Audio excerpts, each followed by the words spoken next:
Paramashivoham.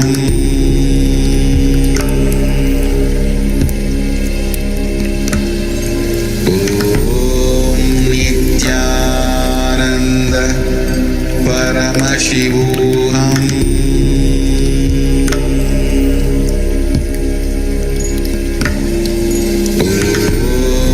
Nithyananda Paramashivoham.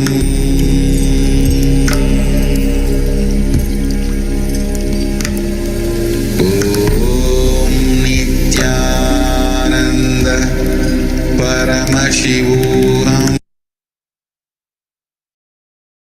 So now you can verify your power manifestation with the person you are manifesting the power for.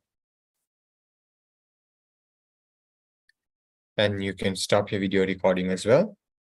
And you can please head to KAILASA SPH Nithyananda Paramashivam Facebook page, event section, and share your experience of power manifestation along with the video, the Sakshi Pramana, the video which you recorded of your power manifestation. Please use hashtags KAILASA and hashtag Paramashivoham level 2 and any other hashtags you feel relevant here. So spend a few minutes doing this enriching activity before we move to the next session.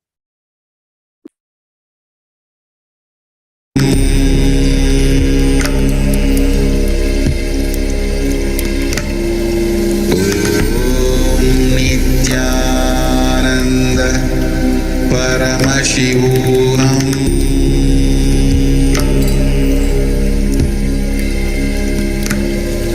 Om Nithyananda Paramashivoham.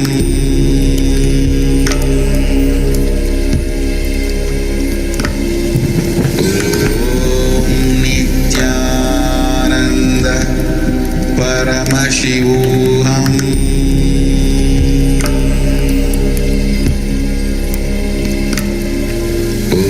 Om Nithyananda Paramashivoham.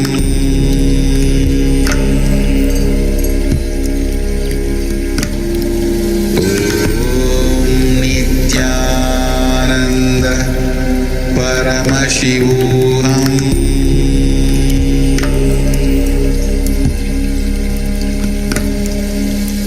Om Nithyananda Paramashivoham.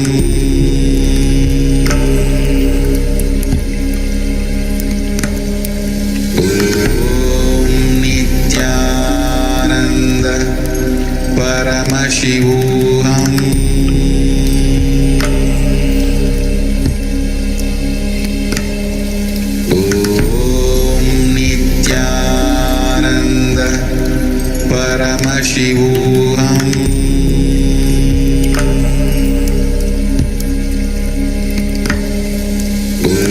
Om Nithyananda Paramashivoham.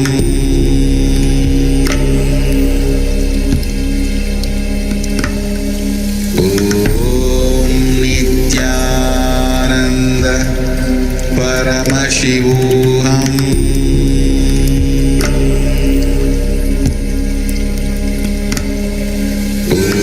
Om Nithyananda Paramashivoham.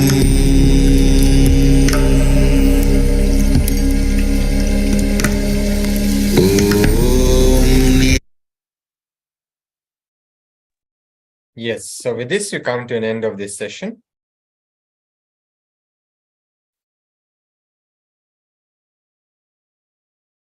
With this, we come to an end of this session. So let us sit straight with the head, neck, and spine in a straight line. We'll keep our hands in the Panjali Mudra in front of the heart center. We'll be remembering Swamiji in our third eye in Ananda Gandha, and we'll be chanting the Purna Mantra. Om Purnamadav Purnamidam Purnat Purnamudachyate Purnasya Purnamadaya Purnamevavashishyate Om Om Shanti Shanti Shanti. Hari Om Tat Sat. Sarvam Bhagavat Shri Nithyananda Paramashiva Padukarpanamastu.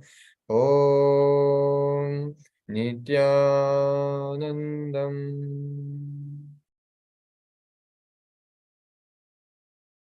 Yes, thank you for joining for the session. Please stay connected. The next acharya is joining shortly, and we'll be continuing with the further sessions of Paramashivoham Level 2 program. So please stay connected. We'll be resuming in just a minute.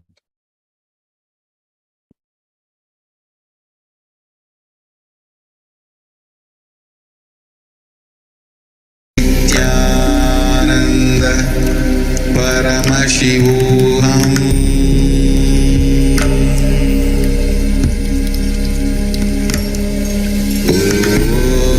Nithyananda Paramashivoham.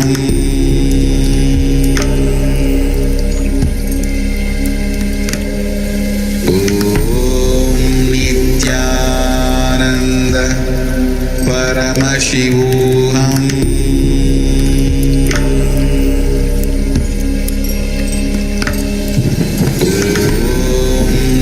Nithyananda Paramashivoham.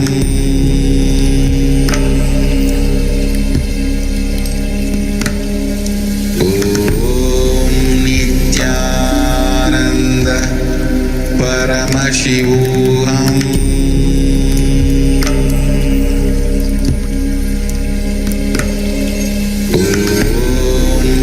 Nithyananda Paramashivoham.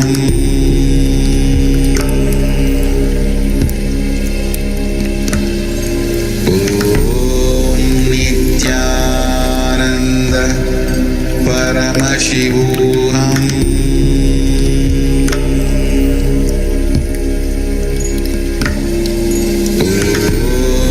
Nithyananda Paramashivoham.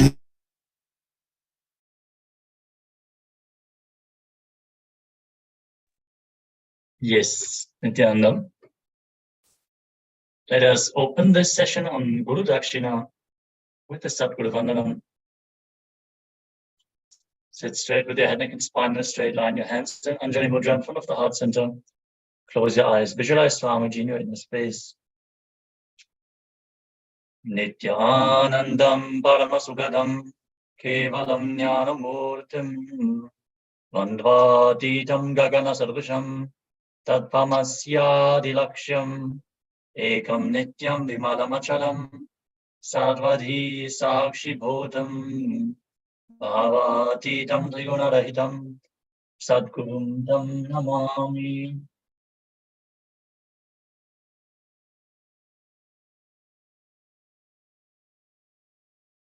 Yes, let us receive the deeper insights on Guru Dakshina.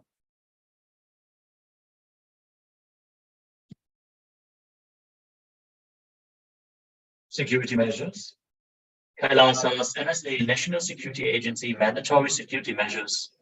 Photography, video, audio recording of any kind is strictly prohibited during all sessions.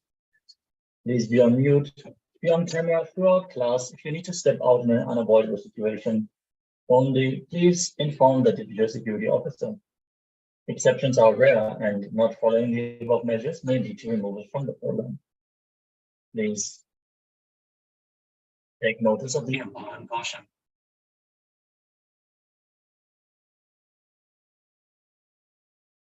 Dakshina is the sacred offering made by the disciple unto the Guru as a mark of deep gratitude for happening in our life and choosing us to bestow the auspicious Paramashivoham in us. For the purpose of achieving good health, well-being, success, and spiritual evolution in all dimensions of life, and for the humanity to raise itself, Sadashiva embodies himself in the human form and descends on the planet as the Guru. What is Guru Dakshina? Guru's life itself is an offering to us, for the one who has offered his entire life to us, offering our deepest gratitude to that being who has offered himself to us is Guru Dakshina. Dakshina is the sacred offering made by the disciple unto the Guru. That is a mark of deep gratitude for happening in our lives. Any offering to Paramashiva incarnate Guru, he showers manifold back to us in reality. So Guru Dakshina offering to Guru is therefore an offering to ourselves. In reality, it is not Guru Dakshina, it is an offering done to ourselves. Tradition says these five people who should never meet empty-handed. Whenever you meet a child, see a child always share something. A pregnant woman is having one more life. Whenever you see her, always share something. A beggar in the street or anywhere, person who is in need, poor, always share something. Fourth, the sadhu, always share something. Fifth, person you should not go meet empty-handed. You should always give something is Guru. In the Srimad Bhagavatam, Bhagavan Siddhartha reveals the various sacred offerings unto the Guru. Acharya pujaye paschat dasahe manguli yakaihi upayuktami hadravya yahukarna baradikam acharyaya tadeyasyat namya bhogaya kalpaye yaga vashishtaya dravya bhushana manta pasya Skandilacha Bharam Swarna Kumbha Vakala Chadipam Purana Shrik Shiva Vasta Mangala Navaratnakam Adhoma Charunai Vidya Sheshoya Mandapasya. The chief sponsor should worship the chief Acharya Guru and honor him with new cloth, gold ring, and others. Worthy materials used in the Sangha, such as golden cloth and others, should be dedicated to the Acharya. They should not be given to others for their own money. All those substances left over in Sangha and the decorative materials of the pavilion Mandapa, lotus, gold, kumbha, Asha, Purana, ark, levels, fruit, and sugar, 8 auspicious objects after Mangala, 9 gems, the remaining portion of Charu and Naivedya, Malaya, and Prapa of the pavilion and other materials used in the Sanatana and others. All these should be dedicated to the chief Acharya only, who hails from the lineage affiliated to 5 Gocharas.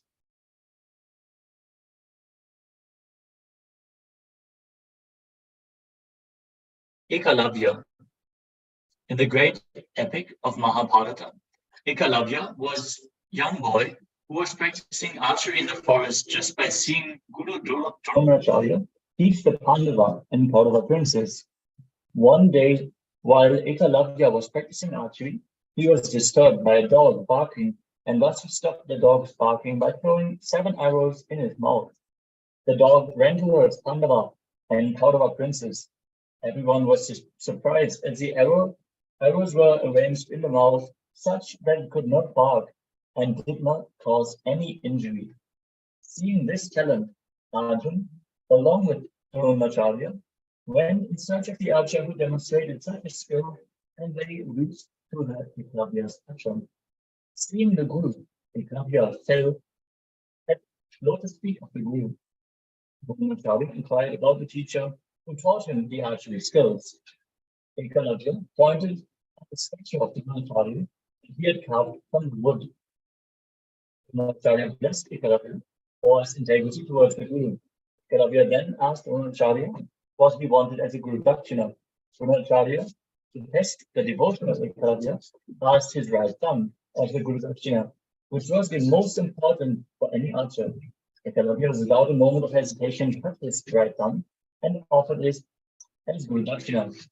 Overwhelmed by his Guru Bhakti, Dronacharya blessed him that there were many archers who might arise in the future with skills, but Ekalavya would be eternally part of the history for his Guru Bhakti.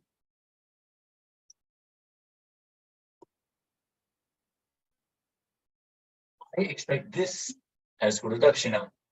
Ability to trust the Guru, knowing he is my visionary. He has a great vision for me, more than what I can imagine. And he has great love for me, more than what I have for me. And he is capable of manifesting best for me. Having this trust for Guru and surrendering is integrity. I expect this as Guru Dakshina for manifesting Paramashivoham in you.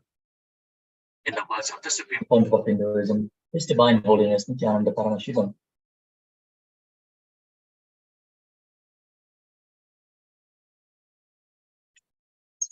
Spiritual merits for offering Guru Dakshina.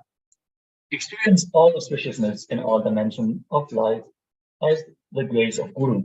Raise yourself in Guru Bhakti, the space of deep feeling connection with the Guru, the ultimate relationship beyond lifetimes.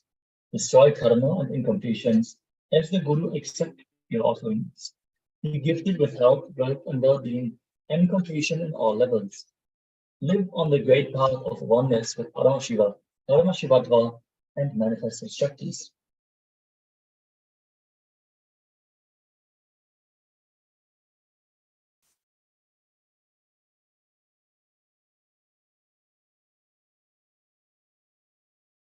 We conclude the segment on Guru Dakshina. We're going to move on to the next segment very shortly.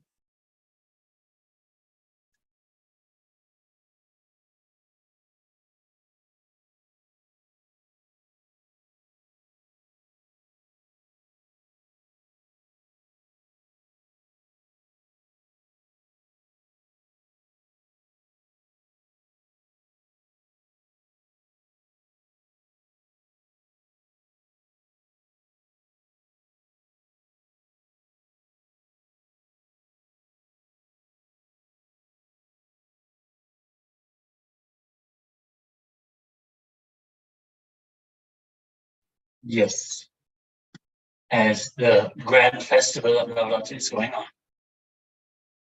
we're going to introduce the various offerings that can be made in this auspicious time period.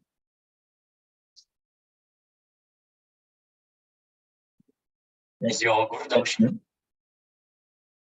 Can offer any of the below offerings in KAILASA's Navaratri, the 9 nights of profound communion with the Cosmic Mother. Join the Navaratri celebrations with KAILASA as the offerings of 10 special Chandi Homas manifest desires, Banish negativity, and embrace prosperity. These rituals occur at the sacred KAILASA temples, aligning with the Vedanta scriptures of Sanatana Hindu Dharma. Wisdom, a greater science, unveils the power of rituals and sacred fire Agni as a divinity's physical form. Embracing elements like fire rejuvenates, connecting us to the divine. Navaratri Chandi Homa invokes Devi's blessings for prosperity and abundance in a unique worship of the Cosmic Mother.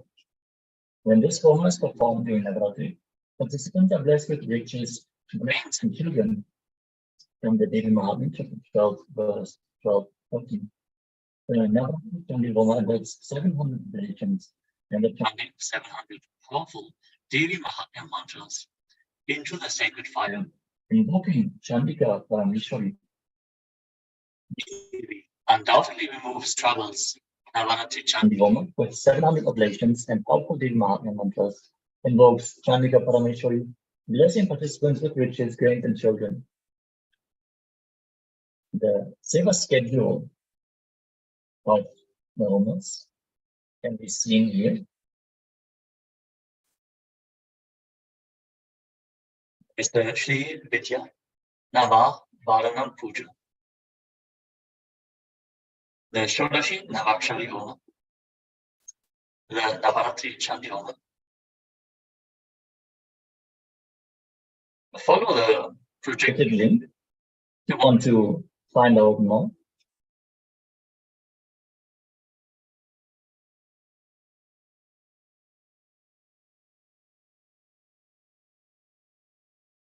Various Sevas during Navaratri, the Navaratri Chandi Homa, which has the benefits of healing from life negativity, raising a love with the Cosmic Mother's grace, and to manifest all your desires. Hinduism, the greater science, reveals the power of rituals and Agni as a physical manifestation of divinity. The Navratri temple Homa was Devi's blessing, bringing prosperity and abundance, offering the very lack of sound and real forms, making it the ultimate worship of the Cosmic Mother.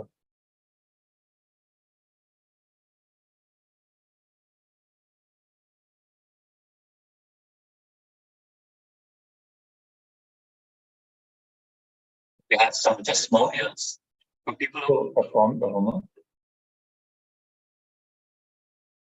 Devi Parashakti, she is totally invested in my cosmic journey, caring for me, guiding me, teaching me, protecting me. Even in this life, you are continuously raising me, teaching me, protecting me. So when I look at you, Parashakti, I literally see Mother, my Mother. I feel intense motherliness. It's exactly what humanity needs to heal in this post-prior world.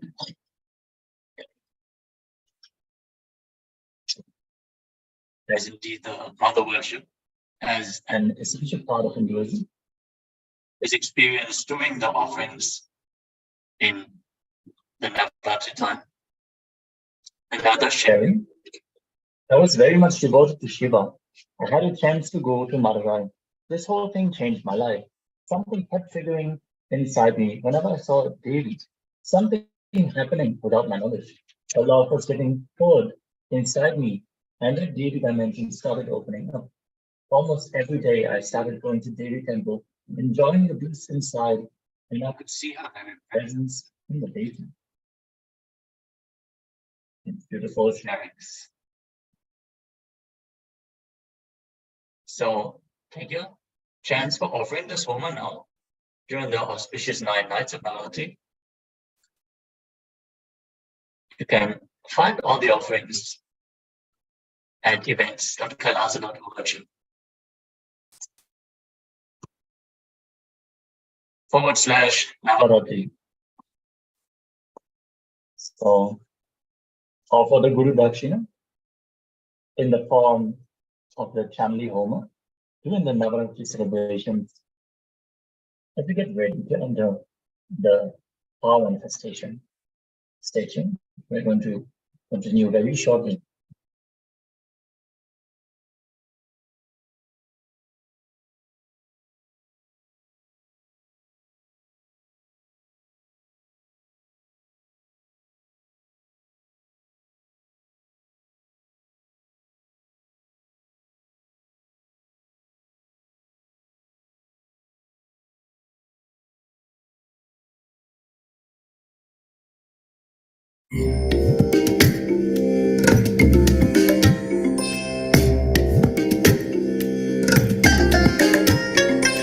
I bless you all. Let you all open all your 3 eyes and manifest the powers of Mahasudarshiva. Om Ananda Shivoham. Om Nithyananda Paramashivoham. Om Nithyananda Paramashivoham. Om Nithyananda Paramashivoham. Om Nithyananda Paramashivoham. Om Nithyananda Paramashivoham. Om Nithyananda Paramashivoham. Om Nithyananda Paramashivoham. Om Nithyananda Paramashivoham. Om Nithyananda. Yes, for this to move on to the power manifestation session, let us now manifest the extraordinary powers of the divine. this session, we are going to manifest the power of body scanning. The power of body scanning forms the fundamental principles of biology. In this session, we're going to scan our partner's food habits. Now get a powerful cognition from the Living Enlightenment book. If you have a physical copy of the Living Enlightenment book, take it now and close your eyes, visualize Swamiji in your inner space, connect to the Living Enlightenment book as a living deity, and wait for the page number with the powerful cognition to be revealed in your inner space. Once the page number has been revealed, open up the page and read the powerful cognition. Once you're connected to your partner, you can share the powerful cognition with them. In case you don't have a physical copy of the Living Enlightenment book, just grab the digital version. The soft copy is available online for free. So you can just go to Google, type Living Enlightenment PDF or ebook, anything like this, and you will be able to find the digital copy of the Living Enlightenment book. So take a few moments, connect to the Living Enlightenment book, and receive the powerful cognition. This by itself is a power manifestation. And finally, you can chant the Mahavakya, connect with the Living Enlightenment book. And once you're ready, we can start into the power manifestation of body scanning.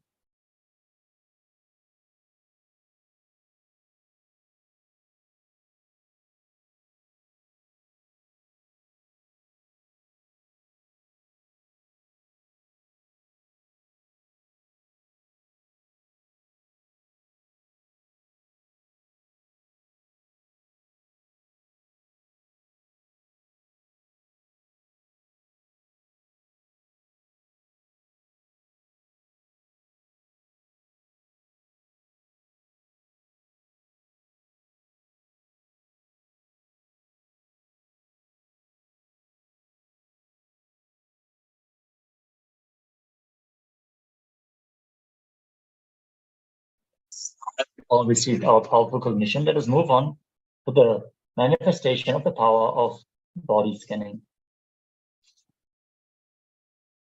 First, connect with your partner. That can be any friend or family member, any relative, or any person you feel could be enriched by this power manifestation. Now, make sure you have a camera with a timestamp function, so you can record this power manifestation.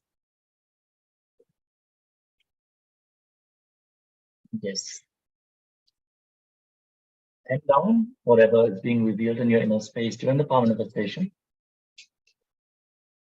You have to read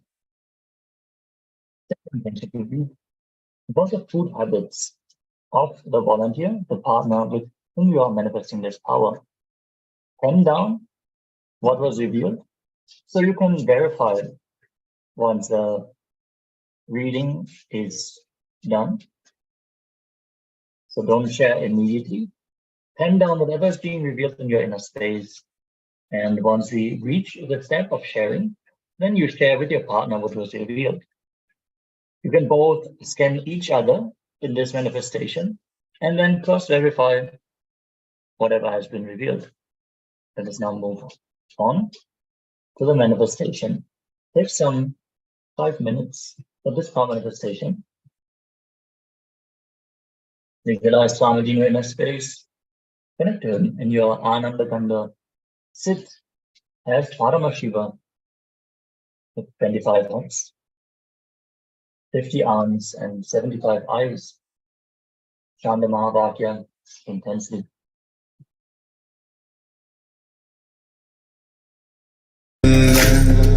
Paramashivoham Om Nithyananda Paramashivoham Om Nithyananda Paramashivoham Om Nithyananda Paramashivoham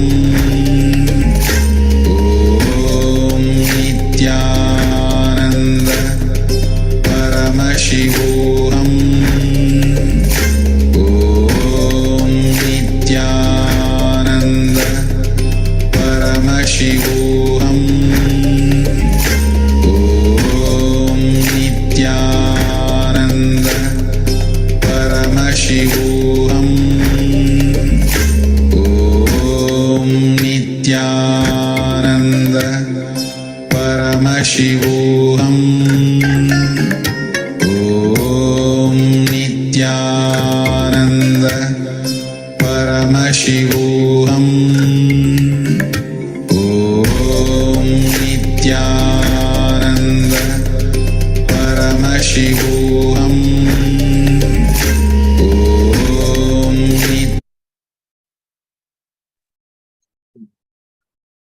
Move on to the next step, which is the verification. Now verify what has been revealed in your third eye to your partner. And after this step, share your experiences in social media.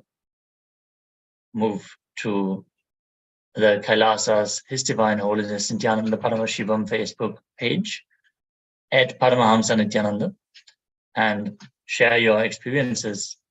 Share the video of your manifestation on the Facebook page under the Events tab. Moving to today's event and the discussion section of the event, using the hashtags #KAILASA and #Paramashivoham level 2. You can add other hashtags, whatever you feel is appropriate. Take a few minutes to share your experience.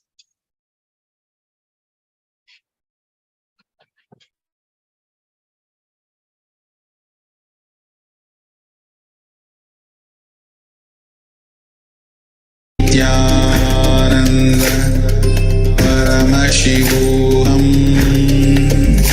Om Nithyananda Paramashivoham.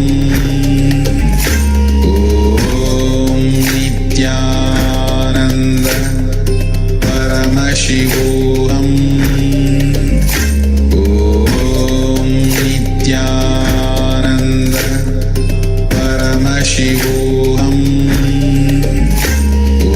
Om Nithyananda Paramashivoham.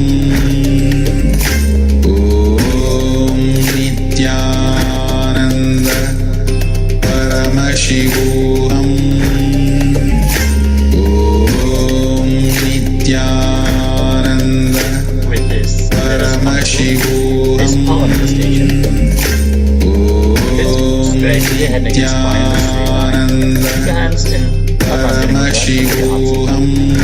Close your eyes, take a deep breath. Visualize Swamiji. Om Nithyananda Paramashivoham.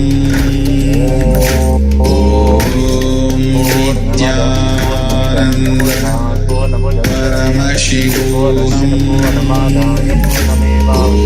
Om Nithyananda Paramashivoham. Om Nithyananda Paramashivoham. Om Nithyananda Paramashivoham. Om Nithyananda Paramashivoham. Om Nithyananda Paramashivoham. Om Nithyananda Paramashivoham.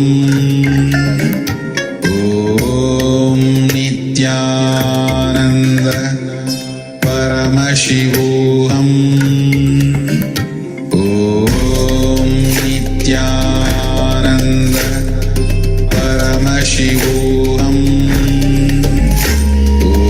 Om Nithyananda Paramashivoham. Om Paramashivoham. Om Nithyananda Paramashivoham. Om Nithyananda Paramashivoham. Om Nithyananda Paramashivoham. Om Nithyananda Paramashivoham.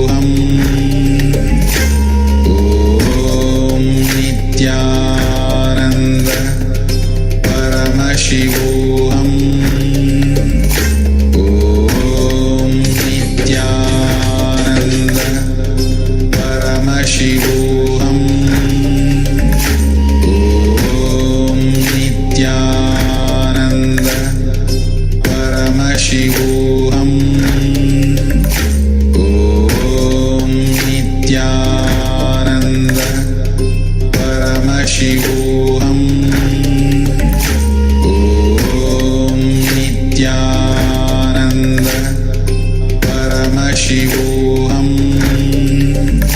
Om Nithyananda Paramashivoham. Om Nithyananda Paramashivoham. Om Nithyananda Paramashivoham. Om Nithyananda Paramashivoham. Om Nithyananda.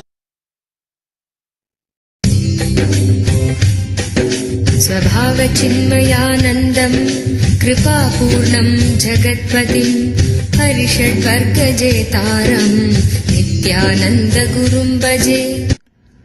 सदाशिवसमारम्भाम् शङ्कराचार्यमध्यमाम् अस्मदाचार्यपर्यन्तम् वन्दे गुरुपरम्पराम्.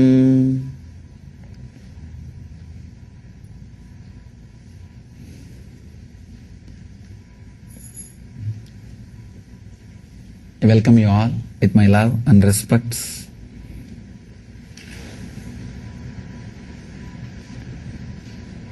I am happy to announce that we are inaugurating Nithyananda Vedic Sciences University on November 9th.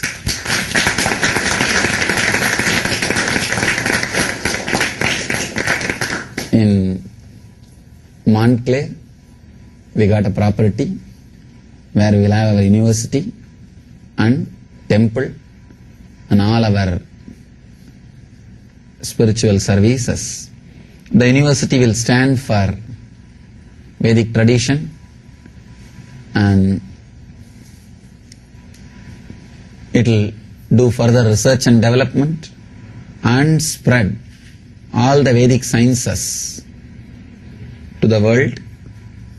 We will have a temple with a largest size murtis and largest number in USA. And all our spiritual services like Nitya Yoga, Nitya Puja teaching and Little Anandas, everything will be held in that place. It's a 2-acre lot with a 25,000 square feet built up area. Big. That will be a city temple and city campus for our whole tradition and activities. So, today we will start the whole process with the worship of Mother energy, Devi energy.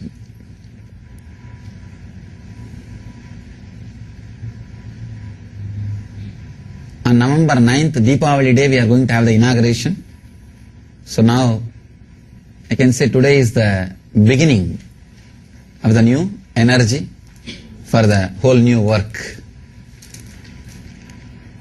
Before entering into the Sri Vidya Puja, I just wanted to say a few words on Sri Vidya. The Vedic Rishis have created different kinds of techniques, methods, paths to connect with the cosmic consciousness, to experience the cosmic energy. I can say the most sweet, authentic and beautiful path is connecting with the divine in the Matrubhava as a mother. See, our masters have done so much of research and development in the inner space. They created thousands, I can say millions of paths. People ask me, why Hindus have crores of gods? Because we have done so much of research and development in the field. I ask them, why do you have different varieties of cars? Because you have done so much of research and development in that field. So much of thirst for luxury, comfort. So naturally, you developed different kinds of cars. Our masters had so much of thirst for the inner fulfillment, so they developed so many different paths to achieve the ultimate experience. Vedic tradition offers millions and millions of paths to achieve the ultimate consciousness, enlightenment.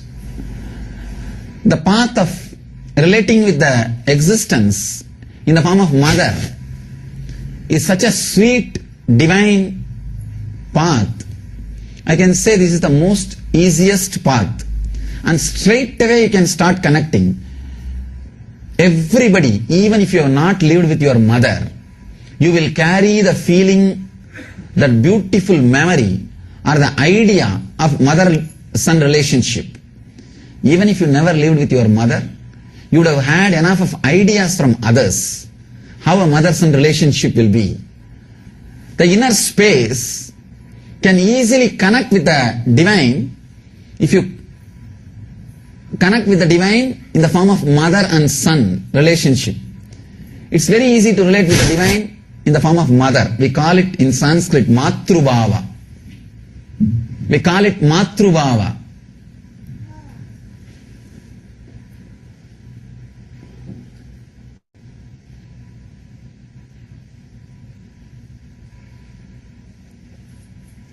Looking at the divine as the mother, experiencing the divine as the mother, the first strong relationship any human being experiences is mother. That's the first strong relationship, and that stays inside your system forever. So turning that samskaras, that relationship, that mood, that feeling towards the ultimate is the Matrubhava. Connecting with the ultimate through the relationship of the mother. There are so many other bhavas. Dasa bhava, feeling connected to divine in the form of the Lord and servant. Feeling connected to divine in the form of the beloved, Madhura bhava. Feeling connected to the divine in the feeling with the feeling of Vatsalya bhava as a son. But this Matru bhava, such a powerful method, it is a complete path. It can lead you to the enlightenment, ultimate, by itself, by its very base. So first, enter into that Matrubhava. Then, whatever you chant, whatever you do, will take you to the deeper and deeper spaces where you can experience the true divine energy, the true mother energy. Close your eyes and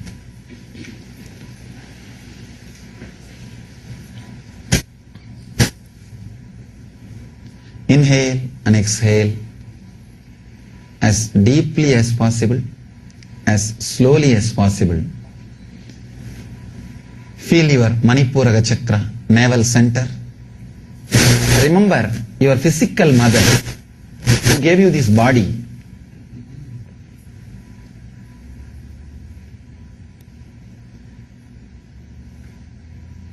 Give her your deep respect and gratitude for giving you this body.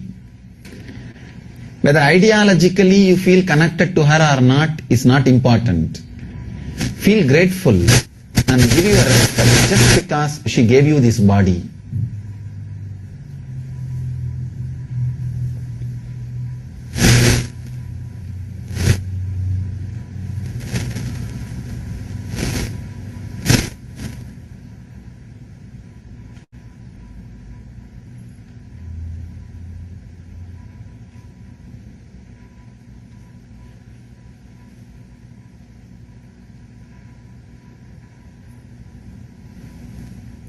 Feel connected to her.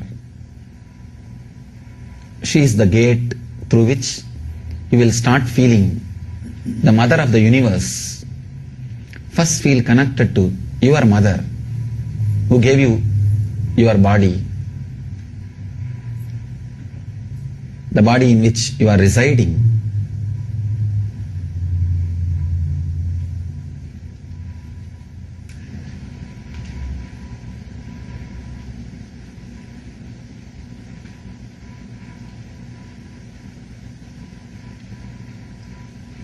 Give your respect to her body intelligence.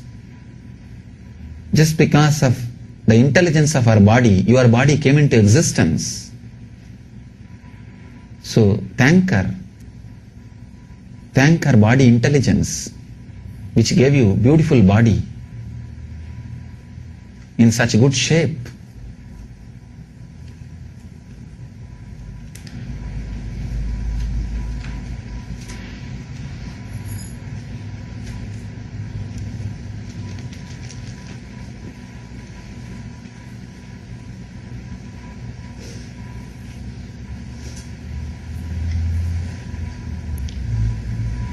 Give your deep, humble respect and gratitude to her. Offer it at her feet consciously. Let your inner space be filled by her and your deep, loving feeling towards her.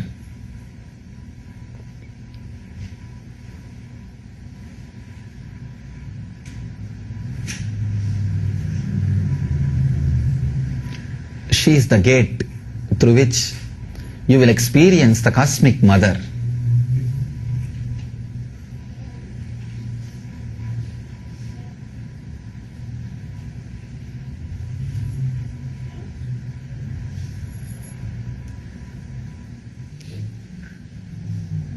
Today I want all of you to understand the whole tradition of Sri Vidya. Actually today I am talking and conducting not just for the 100 people who are here, to create a clear, to set a trend, to teach and to create a basic manual. So you guys are fortunate that you are going through the original version. I am expressing step by step everything about Sri Vidya. Internalize it with a deep patience and silence. First thing, let your body be arrested.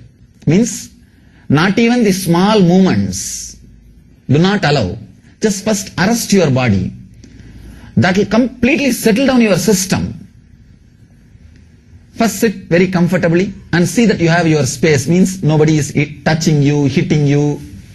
Just be completely comfortable. If you really can't sit on the ground, you can get your chair. You can get your chair, maybe this last row we can dedicate it to the people who can't sit on the ground. You can have your chair and you can have one more chair and have the yantra on that. Anybody who feels you have the puja, you are doing puja and you have yantra, but you can't sit on the ground, you can sit on the chair. Come asanam, where you are comfortable and steady, is the seat. This is the first thing you need to do for Sri Vidya. Having comfortable and steady seat, where your body movements are arrested, where you don't need to move this way and that way, where at least for next 1 hour you are completely comfortable. Even if you don't know who is your mother, even if you never lived with her, from the day one, even if you are separated from your mother, the subtle connection through umbilical cord, through your navel chakra and her navel chakra continues to exist till you leave the body. And there are millions of not only the Vedic stories and references, even thousands of scientific researchers are proving the mental state of the mother continues to work on you positively or negatively till you become enlightened or leave the body. Understand? Only when your umbilical cord connection starts connecting with the cosmic mother, your physical mother connection stops existing. Means till you become enlightened, you continue to connect with your physical mother. The mother relationship is natural. Father relationship is societal. I think in the modern day society, the father is going to lose his place, especially after the sperm banks. You don't need a father. Injection is more than enough. Because it is a societal relationship. But mother is a natural relationship. In the Vedic tradition, you carry the mother's name. Only after Western invasion into India, they started carrying father's name. The Gotra is transferred in Rigveda based on mother. Only in Yajurveda, means the latter day, they started doing it with the father. The whole tradition, the whole true knowledge, or the whole experience can be achieved, traced back, if you can catch the mother energy. If you can touch the mother energy, you continue to retain the connection with the mother, even if you have not seen her or lived with her. Now we are using that same connection, that subtle connection, to connect with the cosmic mother. Understand?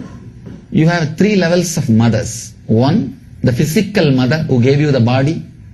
2, the mothers of your mental structure. I can't say mother, mothers of your mental structure. Because the mental setup which you carry is given to you by many people, your professors, your teachers, your direct warm circle, friends and family. They are all mothers of your mind and ultimately mother of your being, the Parashakti, and a master who gives you enlightenment. Master who leads you towards enlightenment and the cosmic energy itself is the ultimate mother. Now, first connecting to the physical mother, you create an inner space where you are ready to connect. Then you can connect with the cosmic mother, who is mother of the whole universe. First you connect with the mother who gave you this body. Then you connect with the mother who gave you the air to breathe, the place to sit, and energy to see, energy to feel, above all, energy to feel that you exist, the energy to remember that you exist, the energy to celebrate that you exist. She is the cosmic mother. Connecting with the cosmic mother is the Sri Vidya Puja. Understand, the plate which you have in front of your eyes is your very body. Inside your body you have 43 energies. In the triangle you will see 43 triangles. It's a very strange diagram, I can say diagram. It looks very complex if you see superficially. If you study a little bit, it is a very simple diagram. 43 triangles will be there. You have 43 energies in your system. Energy to breathe, energy to exhale, energy to get anger, energy for lust, energy to see. All these things are energies. If you integrate all the 43 energies towards one point, you are enlightened. You are connected to cosmic energy. So now you are invoking all the 43 energies which resides inside the yantra, means your own body. When you invoke all the 43 energies, when you ask them, please express yourself in a full form in this very body, when they start opening up, when they are completely integrated, you will become Devi. You will become cosmic energy. You are connected to cosmic mother. That is the science of Sri Vidya worship. That is the science of Sri Vidya. I used to tell a story. Of course, it's not a story, it's a research. There is something called art therapy. When mad people, if they are allowed to paint, scratch, They make all kinds of crazy paintings. But within a month, their madness reduces. They become all right. A doctor who was studying all these paintings, he says, whoever became mad because of money, greed, they all paint and scratch in the same way. Whoever became mad because of women, lust, they all paint and scratch in the same way. Whoever became mad because of name and fame, they all paint and scratch in the same way. This shows whatever is your experience, you express. And another one funny thing is the doctor who studied all these things became mad. Not true. Means what? Whatever you are, if you are contemplating or meditating on the expression, you achieve the same experience. The same experience happens to you.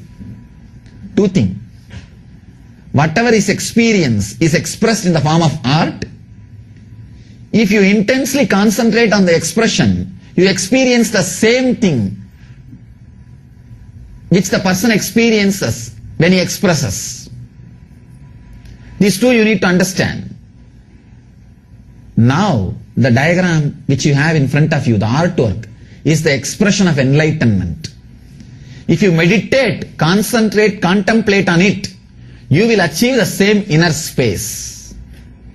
Anybody who concentrates on the yantra, which is expressed by an enlightened being, will experience the same enlightenment experience, same inner space.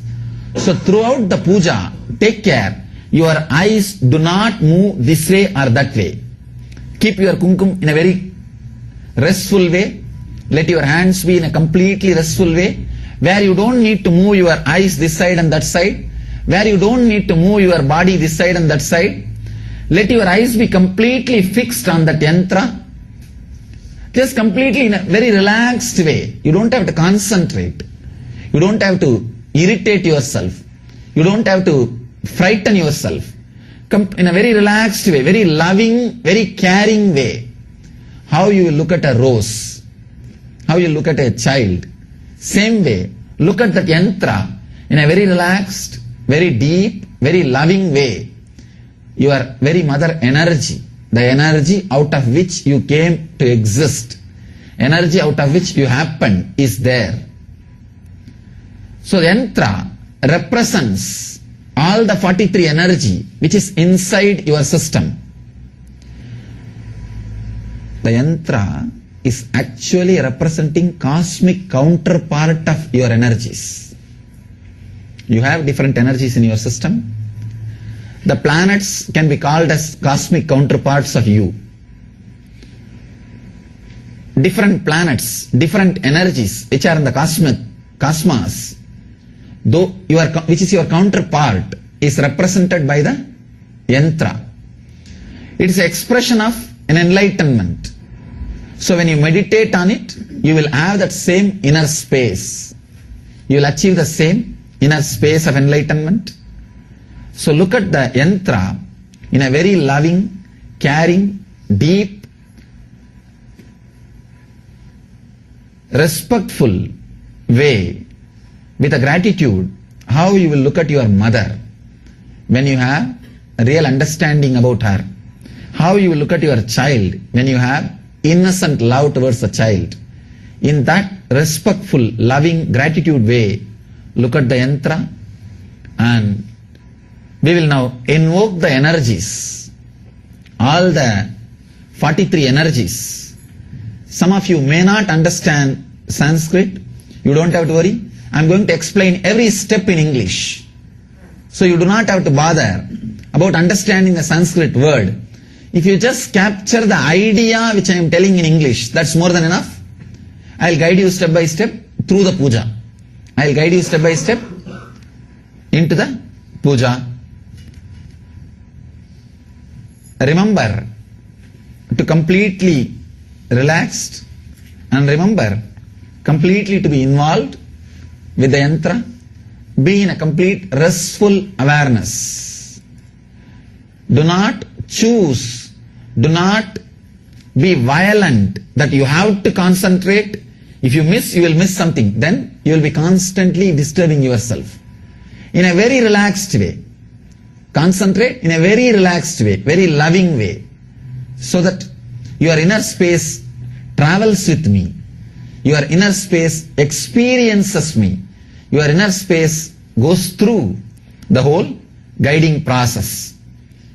If you have yantra, look at the yantra. If you don't have yantra, your body is yantra. So just relax your awareness into your Anandagandha, below the Anahata, above the Manipuraga. This is the area where that Sri Chakra is there. So just relax in that area. If your body is pure, you will feel the Sri Chakra inside. Understand? At the age of 10, in the Devi temple of my native place, I had the darshan of the Sri Chakra. The longest puja I ever practiced is the Sri Vidya puja in my life. If I have to say, what is the puja I practiced personally in my life? For 8 years I practiced this puja. This is the worship, this is the ritual I practiced by myself. The TV they put an ad, na? This is the medicine I give for my family. This is the medicines I use on my body. So this is the puja I did for myself. The day I had the darshan of the Sri Chakra, of course, I was not aware that it is Sri Chakra. I was a 10-year-old boy. Suddenly I saw a beautiful form, geometrical form in the Devi temple. Went to the home and started carving myself. That whole thing, whatever I saw in a copper sheet. Then at the time was my inspiration. The great inspiration. Her name was Mataji Vipudananda Devi, Kuppammal, we call her. She saw that chakra and she said, how did you do this? It is impossible. I said, I had the darshan. So whatever I saw, I started drawing. She said, you are blessed. And she initiated me into the puja method, into the procedure of the puja. And she taught me this science. And continuously for so many years, without missing even a single day, I practiced this puja. Till there was a time when I can say that fulfillment happened. No need for physically sitting and doing. Till that time, I continuously practiced this puja. So, it's a very powerful, intense method, technique to purify your inner space and raise your consciousness, connect your consciousness with the cosmic mother, with the cosmic consciousness. If you do not have yantra in front of you, put your awareness below the anahata, above the manipuraga, means below the heart center, above the navel center. This is the area you have your inner yantra. Put your awareness in that area, in that space. If you have yantra, put your awareness on the yantra. Now, we will start the puja. स्वभावचिन्मयानन्दं कृपापूर्णं जगत्पतिम्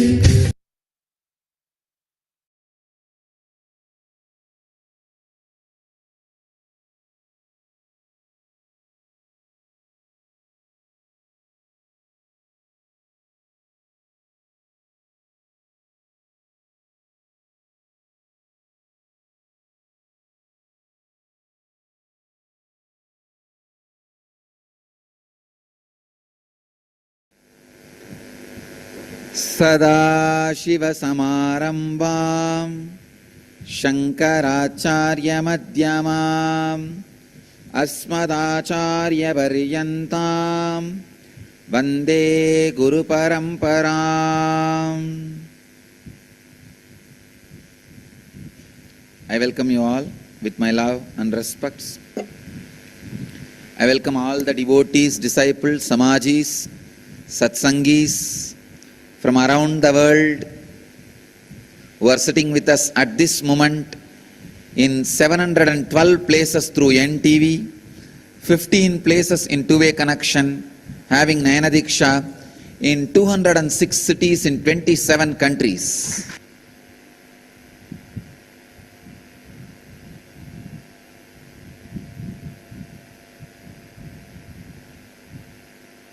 Today's subject for satsang is woman and spirituality.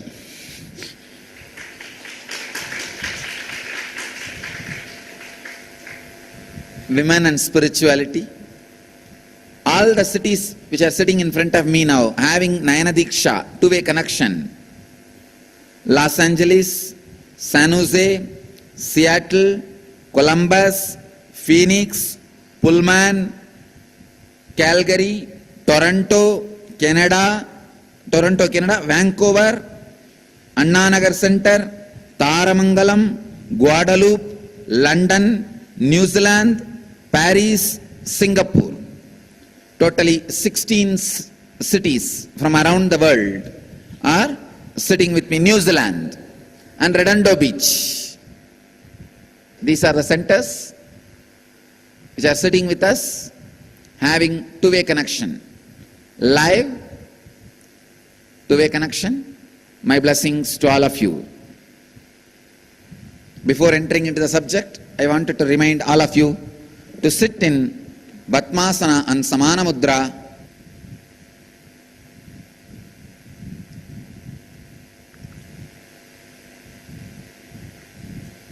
Women and spirituality.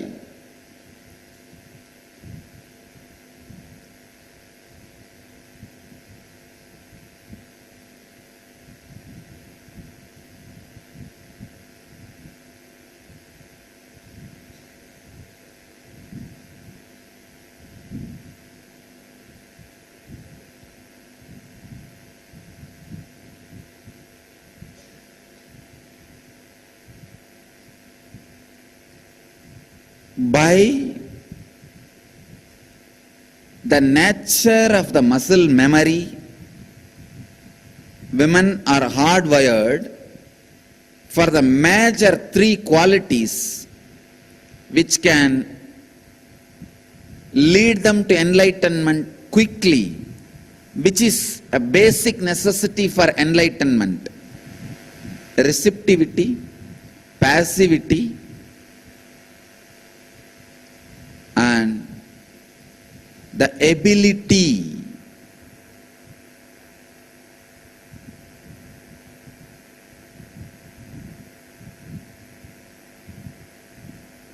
for experiencing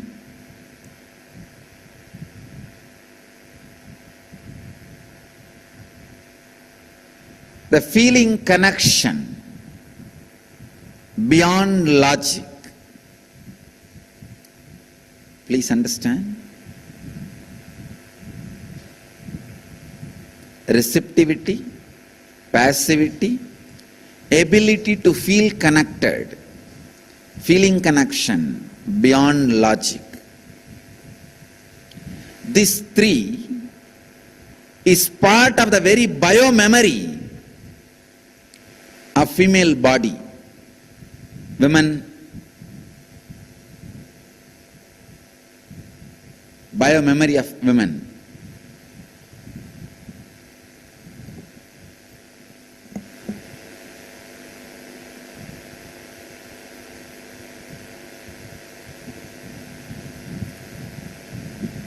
Receptivity, the ability to receive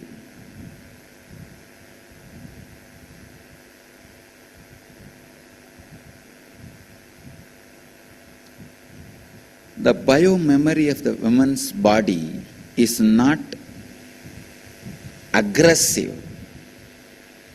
It is based on receptivity, receiving.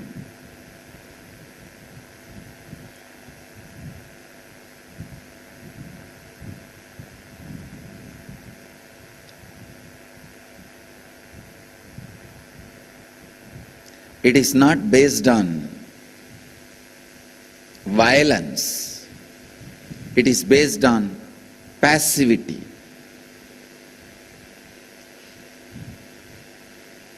That is why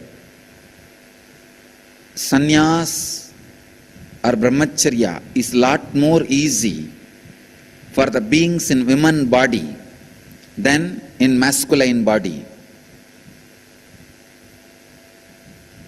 Even if you are in masculine body, when you experience the enlightenment, physiological mutation happens in your system, you just go beyond the masculine, feminine identification, an identity. Please understand, I wanted to make it very clear. It is such a subtle subject. Please understand, an enlightened being is neither male nor female or child or transgender. He is beyond all this. Something unique happens in his system. Already, I have done a lot of medical researches and experiments on my body, and I am continuing further more and more researches and experiments. I'll bring it to the world in right time, in a proper context, how an enlightened body is beyond masculine and feminine. Because during the enlightenment experience, the physiological mutation happens. Please understand, during the Satori, first experience, psychological mutation happens. And during enlightenment, physiological mutation happens.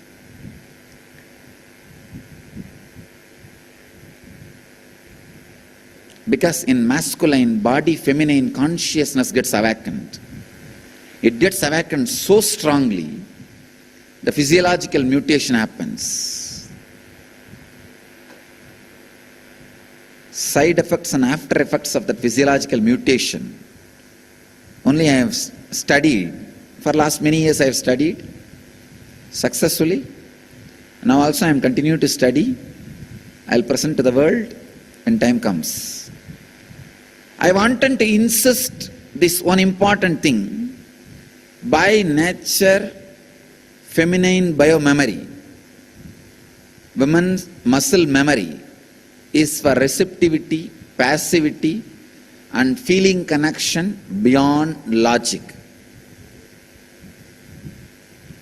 For enlightenment to be transmitted to you, you need to feel connected to something which is little beyond your logic. But masculine biomemory is in constant insecurity and fear. It is justified. Men say, no, we go out and do business and we are cheated, exploited. So we need to develop a shield of protection, security, and we need to think logically. Okay, it is justified. I am not saying your insecure feeling is unjustified. But what to do? Enlightenment happens only when you are able to feel connected. Maybe God has sent one gender to create infrastructure on planet Earth, one gender to enjoy enlightenment. Only one problem is enlightenment is eternal, infrastructure is ephemeral.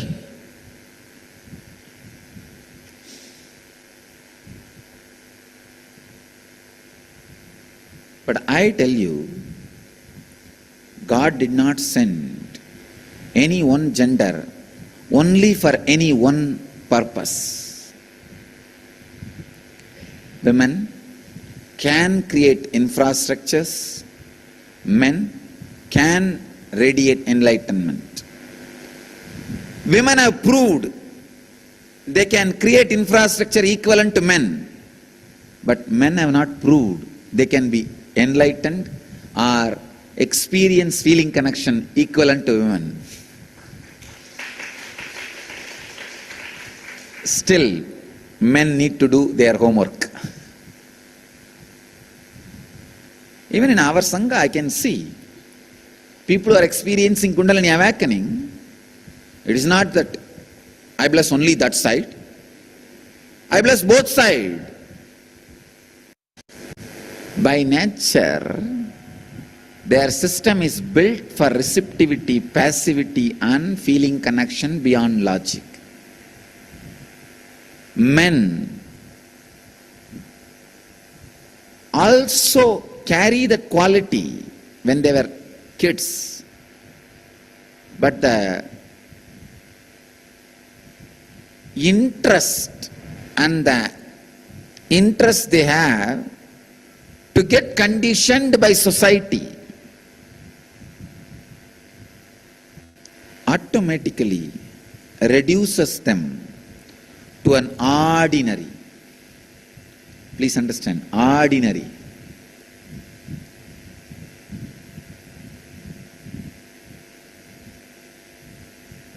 Insecure.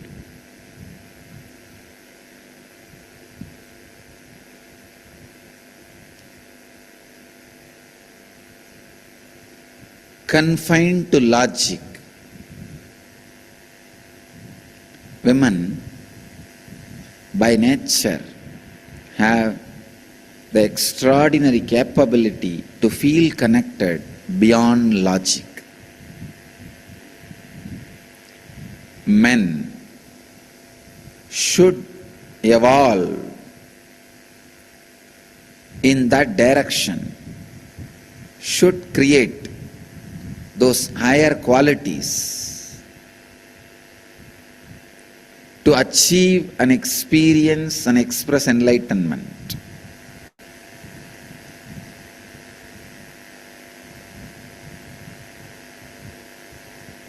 Receptivity, passivity, feeling connection beyond logic are the basic requirement for you to radiate enlightenment, the complete fulfillment. When you are receptive, passive, just simple nature can give you enlightenment. River can talk to you, hill can initiate you.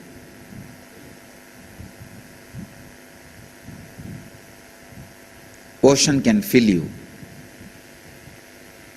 See Ramana Maharshi. Even Ramana Maharshi became intensely feminine. That's the reason Arunachala initiated him into enlightenment. If you see his marital garland of letters in Mathura Bhava, he just radiates that feminine consciousness in the mood of being receptive to Mahadeva, Arunachala.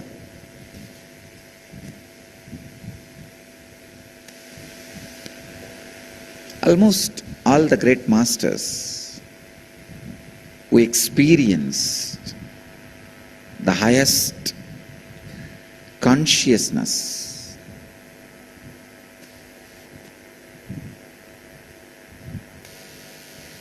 radiated extraordinary feminine qualities.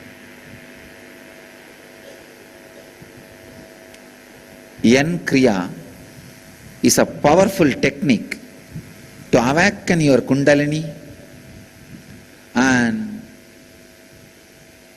make you experience receptivity, passivity, to experience the feminine consciousness and reach enlightenment.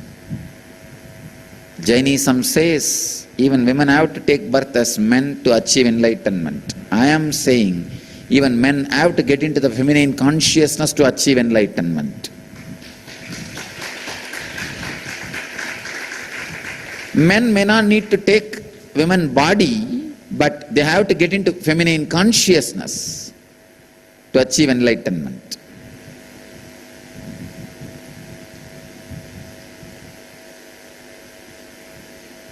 Jainism says women need to take one more birth as a man in masculine body to achieve enlightenment. I tell you, men need to take one more psychological rebirth into feminine consciousness to achieve enlightenment. I bless you all. Let you all experience highest spiritual experiences and powers. I bless you all to achieve, experience, live, express, radiate and share the eternal bliss, Nithyananda. Thank you.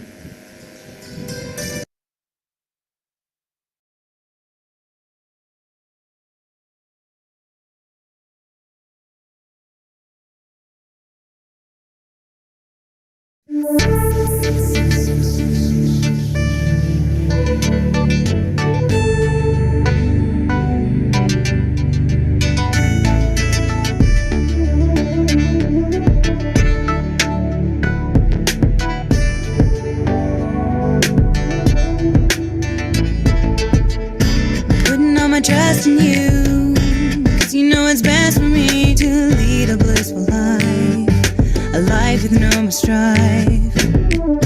Can't believe the things I do, just to spend a little time with you, nothing will compare. I know you will take care. You're always showing us compassion. Your love is endless like an ocean. Nithyananda, Nithyananda. My life's become a meditation. Ever since we had a deep connection. Nithyananda, Nithyananda. Oh, every time I see you, my consciousness expands. Oh, my heart begins to dance. And every time I think of you, I just start to melt. So much beauty to be felt.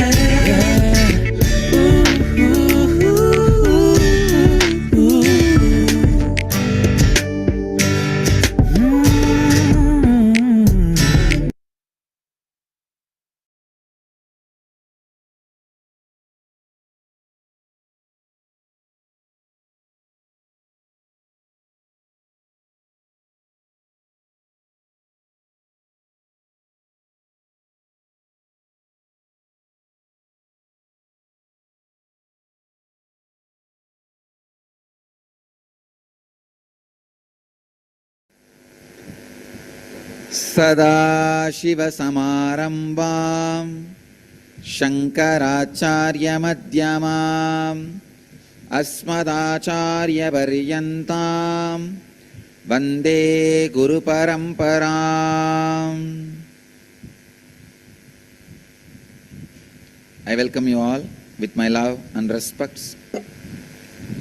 I welcome all the devotees, disciples, samajis, satsangis from around the world who are sitting with us at this moment in 712 places through NTV, 15 places in two-way connection, having Nayana Diksha in 206 cities in 27 countries.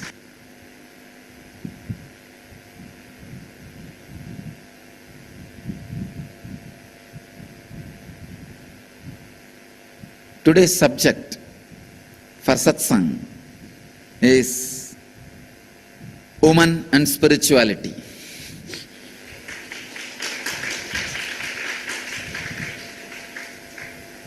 Women and spirituality. All the cities which are sitting in front of me now having Nayana Diksha, two-way connection. Los Angeles, San Jose, Seattle, Columbus, Phoenix, Pullman, Calgary, Toronto, Canada, Vancouver, Anna Nagar Center, Taramangalam, Guadeloupe, London, New Zealand, Paris, Singapore. Totally 16 cities from around the world are sitting with me. New Zealand and Redondo Beach. These are the centers which are sitting with us, having two-way connection. Live, two-way connection. My blessings to all of you. Before entering into the subject, I wanted to remind all of you to sit in Vatmasana and Samana Mudra.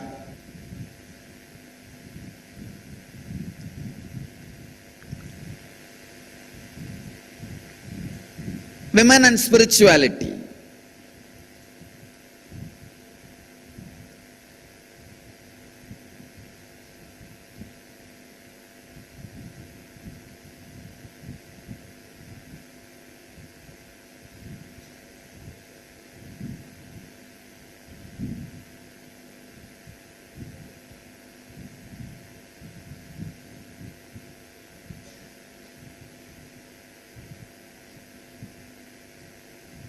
By the nature of the muscle memory, women are hardwired for the major three qualities which can lead them to enlightenment quickly, which is a basic necessity for enlightenment: receptivity, passivity, and the ability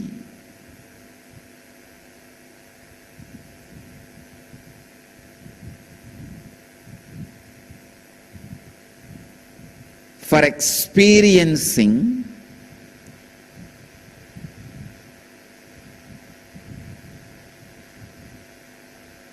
the feeling connection beyond logic.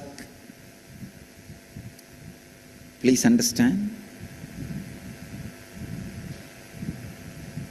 Receptivity, passivity, ability to feel connected, feeling connection beyond logic. This three is part of the very biomemory of female body. Women, biomemory of women.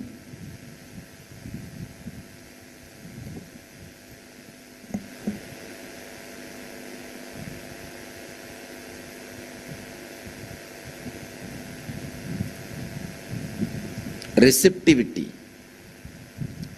the ability to receive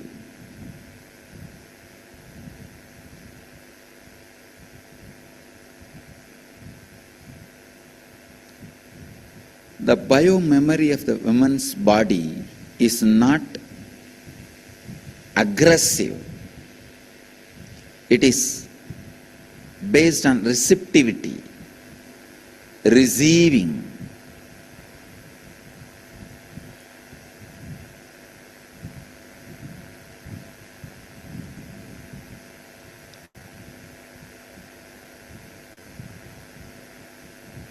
It is not based on violence. It is based on passivity.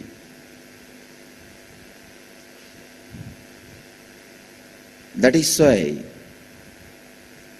sannyas or brahmacharya is lot more easy for the beings in women body than in masculine body. Even if you are in masculine body, when you experience the enlightenment, physiological mutation happens in your system. You just go beyond the masculine, feminine identification, an identity. Please understand, I wanted to make it very clear. It is such a subtle subject. Please understand, an enlightened being is neither male nor female or child or transgender. He is beyond all this. Something unique happens in his system. Already, I have done a lot of medical researches and experiments on my body. And I am continuing further more and more researches and experiments. I'll bring it to the world in right time, in a proper context, how an enlightened body is beyond masculine and feminine. Because during the enlightenment experience, the physiological mutation happens. Please understand. During the Satori, first experience, psychological mutation happens. And during enlightenment, physiological mutation happens.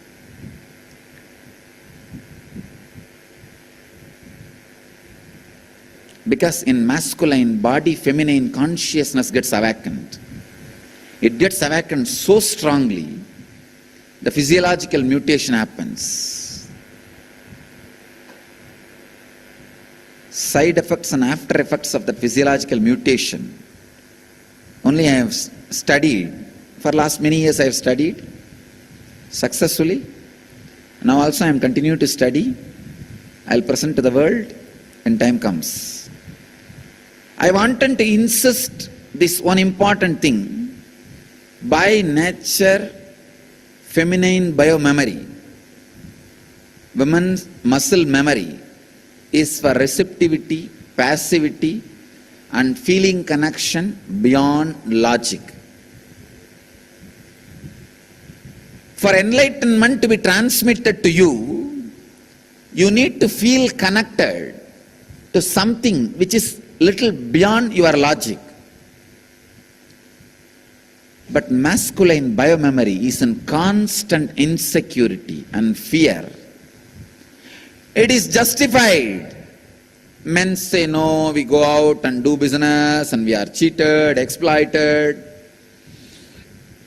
So we need to develop a shield of protection, security, and we need to think logically. Okay, it is justified. I am not saying your insecure feeling is unjustified. But what to do? Enlightenment happens only ephemeral.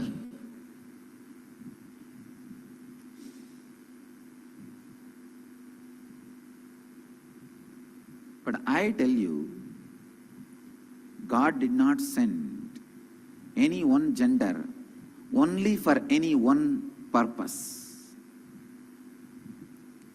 Women can create infrastructures, men can radiate enlightenment. Women have proved they can create infrastructure equivalent to men. But men have not proved they can be enlightened or experience feeling connection equivalent to women. Still, men need to do their homework. Even in our Sangha, I can see people who are experiencing Kundalini awakening. It is not that I bless only that side. I bless both sides. By nature, their system is built for receptivity, passivity, and feeling connection beyond logic. Men also carry the quality when they were kids, but the interest and the interest they have to get conditioned by society automatically reduces them to an ordinary. Please understand, ordinary.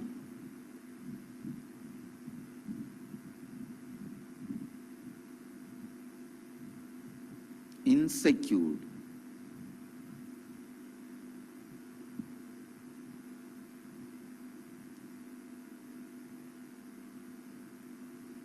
Confined to logic. Women, by nature, have the extraordinary capability to feel connected beyond logic. Men should evolve in that direction, should create those higher qualities. to achieve and experience and express enlightenment.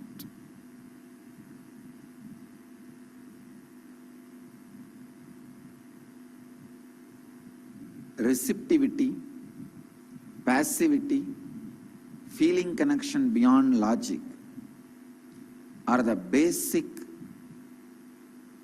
requirement for you to radiate enlightenment, the complete fulfillment. When you are receptive, passive, just simple nature can give you enlightenment. River can talk to you, hill can initiate you,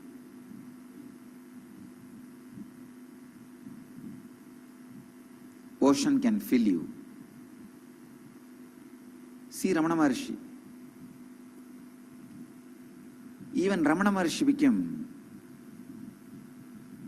intensely feminine. That's the reason Arunachala initiated him into enlightenment. If you see his marital garland of letters in Mathura Bhava, he just radiates that feminine consciousness in the mood of being receptive to Mahadeva, Arunachala.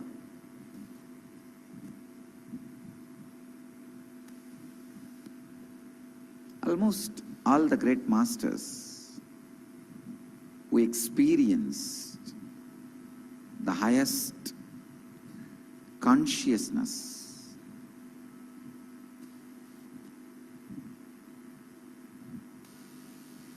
radiated extraordinary feminine qualities.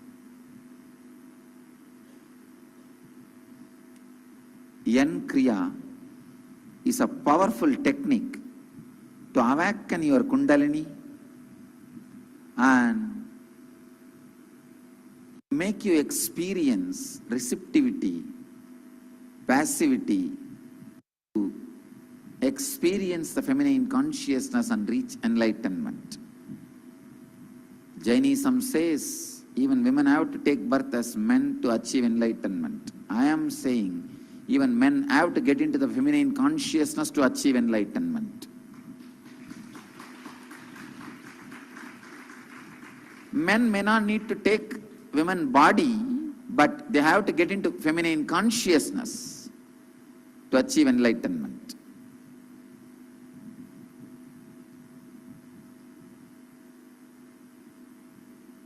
Jainism says women need to take one more birth as a man in masculine body to achieve enlightenment. I tell you, men need to take one more psychological rebirth into feminine consciousness to achieve enlightenment.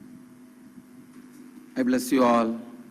Let you all experience highest spiritual experiences and powers.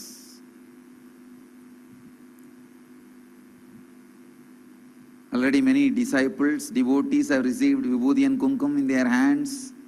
Nityadevi has received Vibhuti and Kumkum in hands and face, all over the body. Can you project? And Seramban Center in Malaysia is receiving Vibhuti. My blessings to all of you. And Dr. John, who was doing the scientific research, is really excited and very happy about the results he found now. He sent a message. He will thoroughly analyze the data and give us complete feedback in scientific language. My blessings to all of you. All the devotees who came for Kalpataru and N-Wealth program, please don't stand in Sarvadarshan. Go for your breakfast. Kalpadaru Kalpadaru நிகழ்ச்சிக்காகவும் N-Wealth நிகழ்ச்சிக்காகவும் வந்திருக்கும் பக்தர்கள் தரிசனத்திற்காக நிற்க வேண்டாம். இப்பொழுது சர்வ தரிசனத்திற்காக நிற்க வேண்டாம். நீங்கள் உங்களுடைய காலை உணவுக்காக செல்லலாம். சர்வ தரிசனத்திற்காக மட்டும் வந்திருக்கும் மக்கள் சர்வ தரிசனத்திற்காக நிற்கலாம். I bless you all who are sitting with us at this moment in 896 places through NTV and in 19 places two-way connection having Nayanadiksha, in 245 cities in 32 countries. I bless you all. My special blessings to all the cities which are having Nayanadiksha. I bless you all to achieve, experience, live, express, radiate and share the eternal bliss, Nithyananda. Thank you.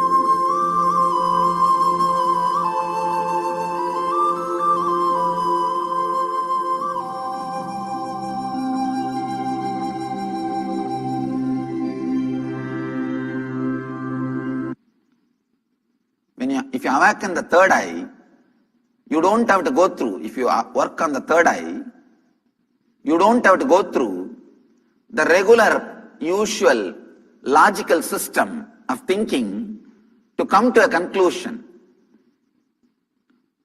That is why, from the time immemorial, women of India are asked to work on the third eye. She is like a counselor.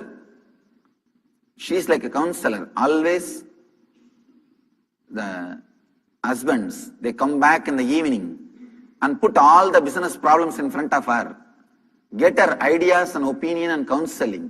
She was respected because constantly she works on her third eye. There are so many ways to work on the third eye. That kumkum or the bindu which you are using is also one method. And concentrating on the lamp. If you see a traditional Indian woman's life, it's nothing but working on third eye. Whole day, their lifestyle is nothing but working on third eye. They are knowingly or unknowingly, they work on the third eye. And moreover, women by very nature are intuitive. They are very intuitive. Just by seeing somebody, they can tell where he is looking, what far he is looking. Because the intuition is a basic need for them to protect themselves. From the young age, they have to develop that intuition to protect themselves. It is not a luxury for them, it is a basic need for them. So just one glance is enough, where this guy is looking, what far he is looking, what he is thinking in the mind. You can't escape from women's intuition. But sometimes they are so graceful, they let you think that they don't know. They just let you play your game. They do not want to be too much on you. But one thing I can be sure, the intuition power of women is lot more than men by the very nature. Second thing, the techniques traditional Indian women practice, like kumkum or every day sitting in front of that lamp and meditating on it, all these things are techniques to awaken the third eye.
Paramashivoham Nithyanandeshwari Parashakti Madhyamam Asmadacharya Paryantam Vande Guru Paramparam.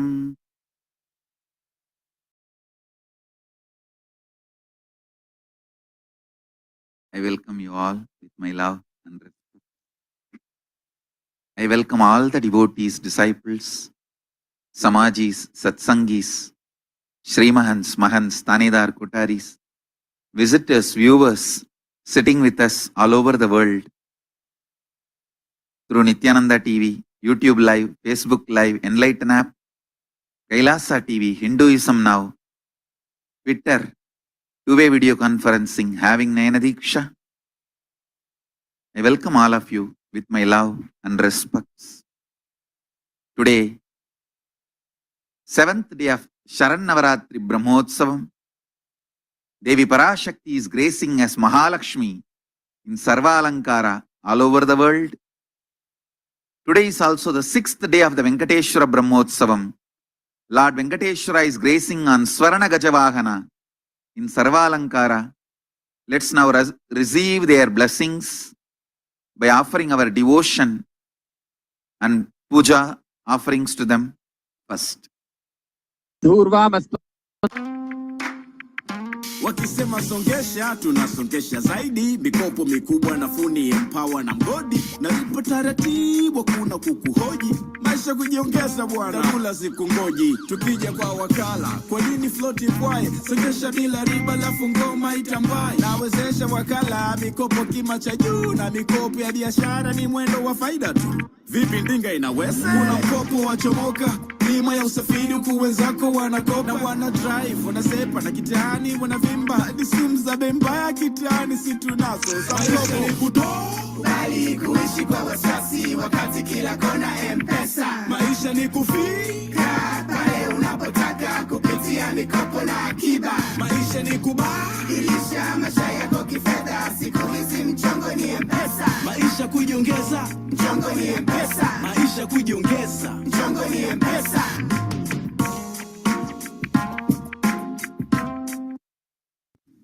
As we age, our muscles tend to gradually get tighter and tighter. Tight muscles can be painful. They make us move more stiffly and make it harder to stand up straight. They make us more prone to injury and falling down. And above all, tight muscles make us not feel good in our bodies. And it's all just chronic muscle tension that's built up over the years. This isn't inevitable, but it is a byproduct of the natural process of developing muscle memory. As we repeat the same movements every day throughout our lives, our nervous system remembers those movements and makes them automatic. This helps us do things efficiently, but unfortunately, our nervous system retains a little bit of tension in the muscles involved in those movements. So when we do the same movements over and over, the muscles involved in those movements get tighter and tighter over time. Stress plays a role too, especially with posture.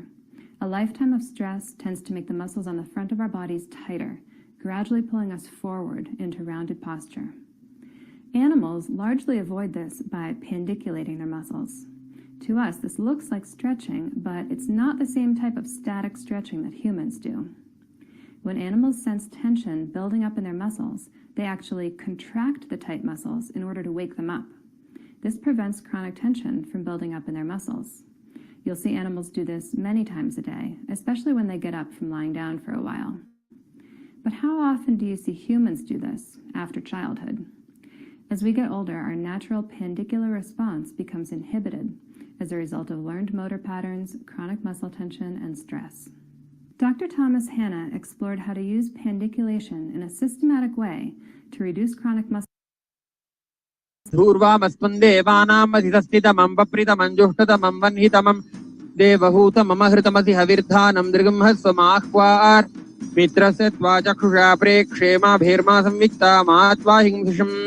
Om Shri Nithyanandeshwari Parashakti Namaha Dhupamaghrapayaami Om Uddipya Svajata Vedopagran Nirritim Mama Pashugushtamahyamavaha Jivanan Chadisho Disha मानो हि गुंसी जातवेदो गामश्वं पुरुषं जगते अभिप्रदग्नाक हि श्रिया मा परिपातया। ओम श्री नित्यानंदेश्वरी पराशक्ति नमः। एकहारती दीपं संदर्शयामि।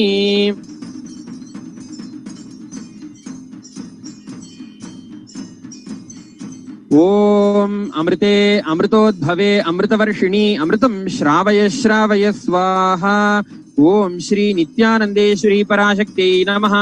नानाविधानि नैवेद्यानि निवेदयामि। मध्ये मध्ये अमृतं पानं समर्पयामि। अमृताभिधानमसि।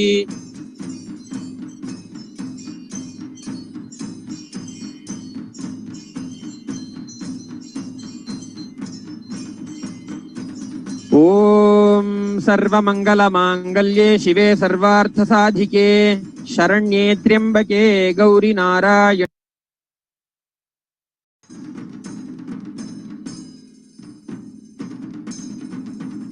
I'll expand on today's satsang subject. Please listen.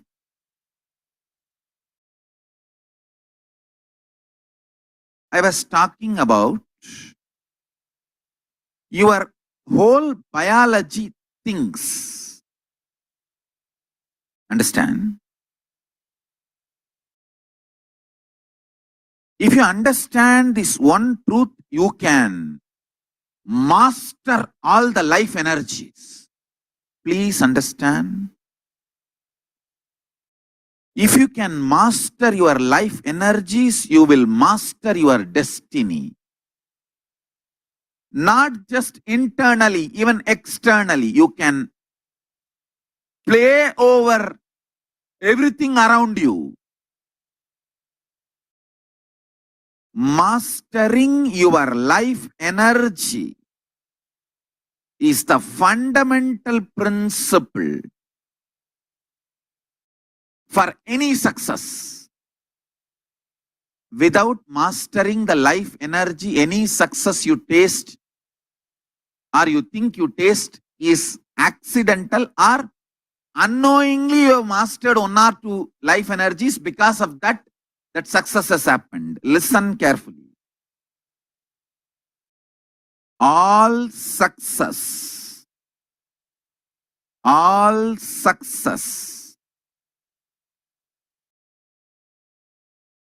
in the life can be just like that, achieved, manifested, if you master your life energies. Let me define the word life energies.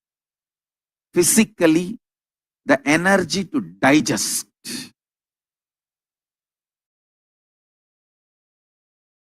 Psychologically, energy to tolerate. Emotionally, energy to sacrifice. Understand? All these are directly connected to Manipuraga. All these three. Energy to digest whatever you eat. Energy to tolerate whatever you think as injustice to you. Please understand, in the whole life, there is nothing called right, wrong, good, bad. You can be the king of the world and continue to feel there is so much injustice done against you. You can be homeless, street beggar and feel that world is revering you, honoring you, showering too much on you. The internal experience of the life energy has nothing to do with external happenings, but the internal life energy can manifest and change the external situations. Stand. A man who is homeless, street beggar, feels grateful to life, does not continue to remain as beggar. If he chooses to remain as a beggar, he is no more a beggar. He makes himself available for the people to do charity. He is no more a beggar. Understand?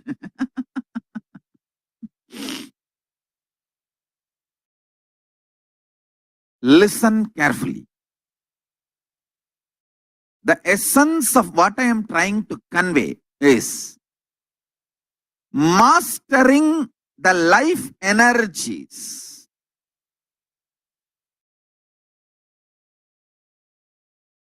I'm going to talk about the Sankhya, multi-dimensional logic of life energy.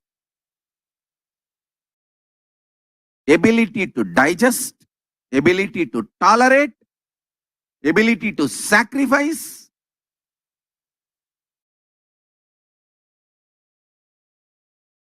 ability to visualize consciously, ability to verbalize consciously, ability to hold your life energy balanced, powerful in your body. Understand? We all hold ourselves powerfully, maybe for 3 minutes. 3 minutes is too much, too long maybe for some people. Ability to hold your life energy powerful for a long time. I tell you, there are different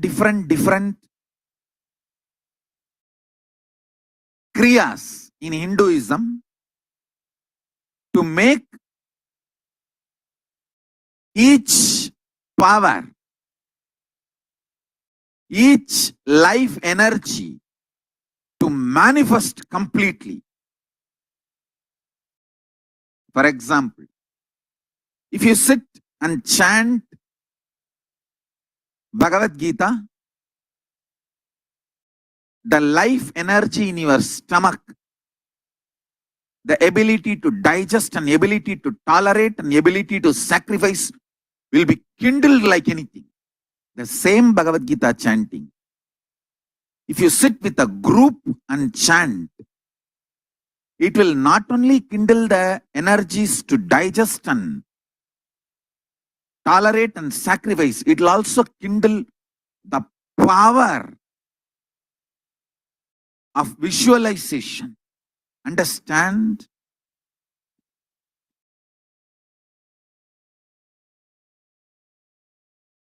Each kriya in Hindu tradition is designed to help you master life energies. And everyday puja is like your own reserve bank for life energies. Atma Linga is like your governor's signature. You can sign in any $1 billion note using Atma Linga for your life energy to manifest in you. Understand?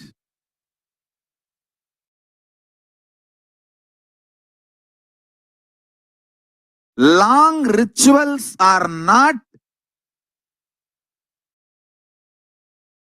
useless or unnecessary as a modern brainwashed Hindu thinks.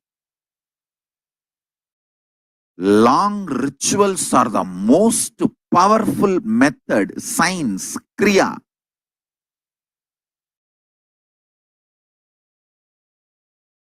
to awaken all the life energies. See, totally we have 21 life energies. I will describe all the 21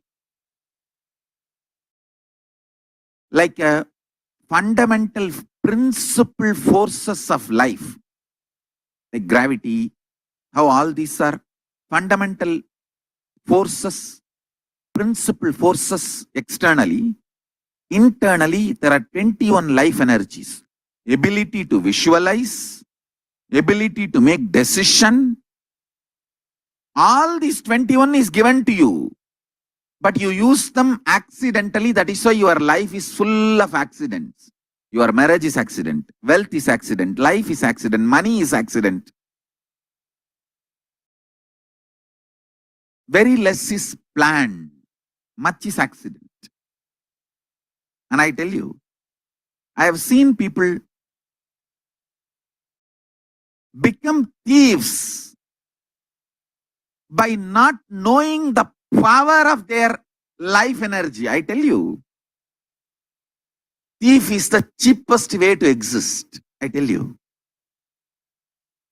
Because you do not know you own trillions. That is why you steal millions. If you know you own trillions, why will you steal? Listen, asteya, non-stealing, comes to a person who mastered his life energy. Each of my Gurukul kid is $1 trillion economy. I tell you. Each of my Gurukul kid, the powers they can manifest.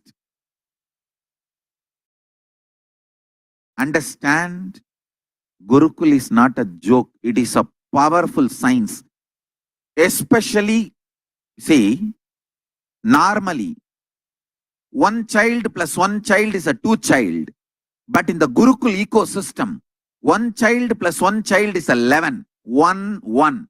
Not 1 plus 1. 1, 1, 1, 1, 1. If there are 3 child, it is not 1 plus 1 plus 1, 3. No. It is 1, 1, 1, 111. The energy multiplication. Because the ecosystem, understand, that is why Gurukul has to be with the ecosystem. I have always seen, whenever I download a power on one child, when the group sits, I can share that power on the whole group.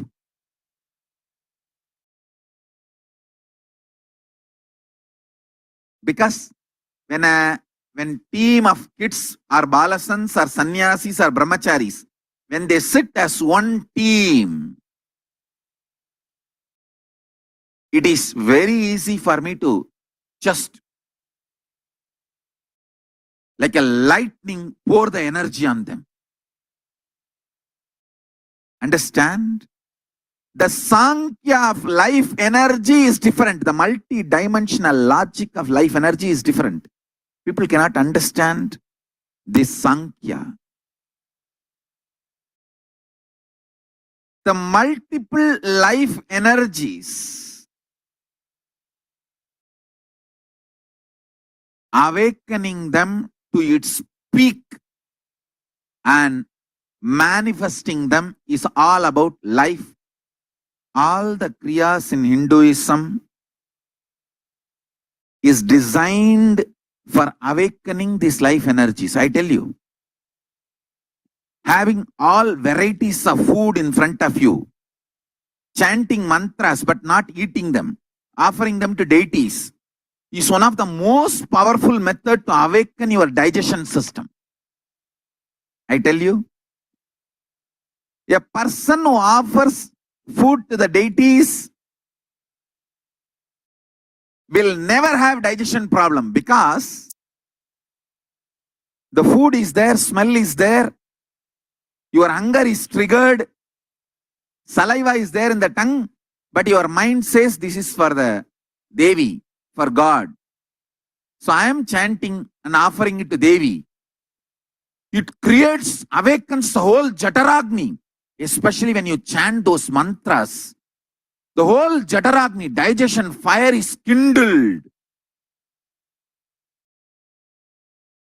Using all this, you offer the food to the goddess, the deity, who is presence, the existence. Then, understand, your ability to perceive the existence is sharpened.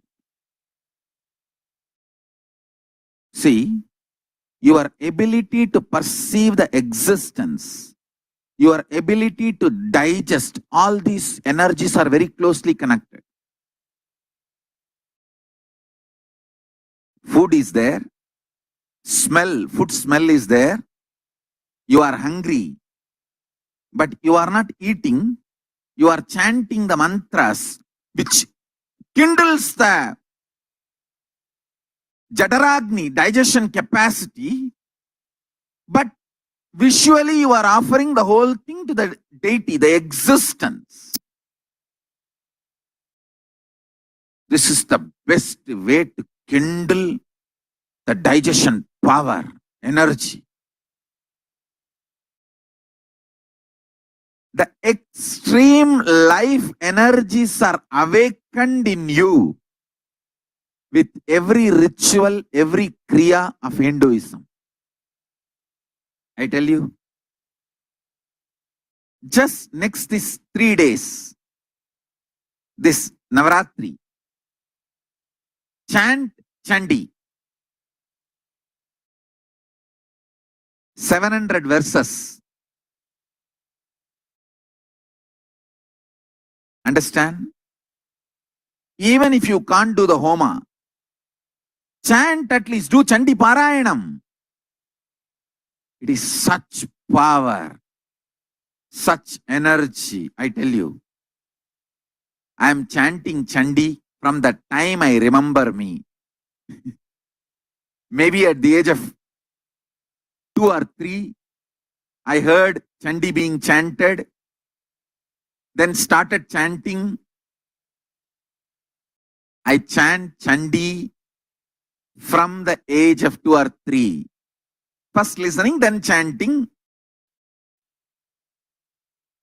It is something extraordinary to awaken all the life energies in you. Next few days, let's celebrate Devi by chanting Chandi. Now, the Devi is available. Just now, Prana Pratishtha is done. Sit with that one powerful cognition. Let Parashakti, all the life energies put together is Parashakti. Let Parashakti manifest in all of us and awaken all the life energies. Sit straight. Connect with Parashakti. Now Devi is available because just now Prana Pratishtha is done. Connect with Devi. Sit in oneness with the Devi. Chant the Mahavagya. Om Nithyananda Paramashivoham. And be in oneness with Parashakti.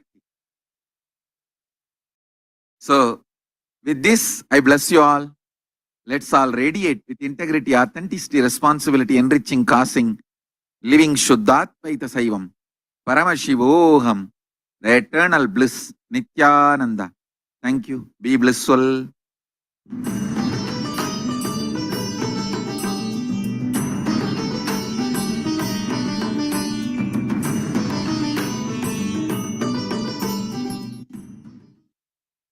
Try connecting with your God and Guru as mother. You will have so much inner healing, peace. The most powerful, ultimate asset you can have in your life is inner healing.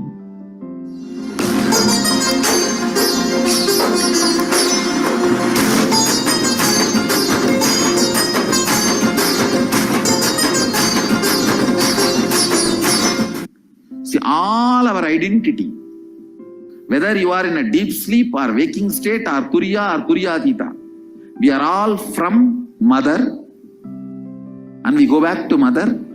It's only if the mother becomes active you can get enlightened. Understand? Sadashiva is a state. Only mother holds the key. Sadashiva is a state. But only Devi, Adi Shakti, holds the key in her hip. Key is in the hip of the Adi Shakti. Only Only if she opens the door, you can experience Sadashiva. Sadashiva is only a space. It's only Adi Shakti who decides who will experience that space. All your incompletion with your identities, your incompletion with your source, that will start melting down. Any incompletion you have with Cosmic Mother only, because she is the source. If you are incomplete about the person who is sitting next to you, it is not about the person next to you. It's about the source of that person and you, both, Mother, Cosmic Mother. Understand your day-to-day habits, the way you respond, whether you get angry or you are always cool, what for you should get angry, what for what you react politely, how nasty you can get when you get angry, or when you are polite, how you behave, you are good, bad, all these habits. Understand the word habits are from Father. He teaches you. That stays in muscle memory. But how you cognize you, the innermost image you carry about you, comes from Mother. It stays in biomemory. To bring completion in your biomemory,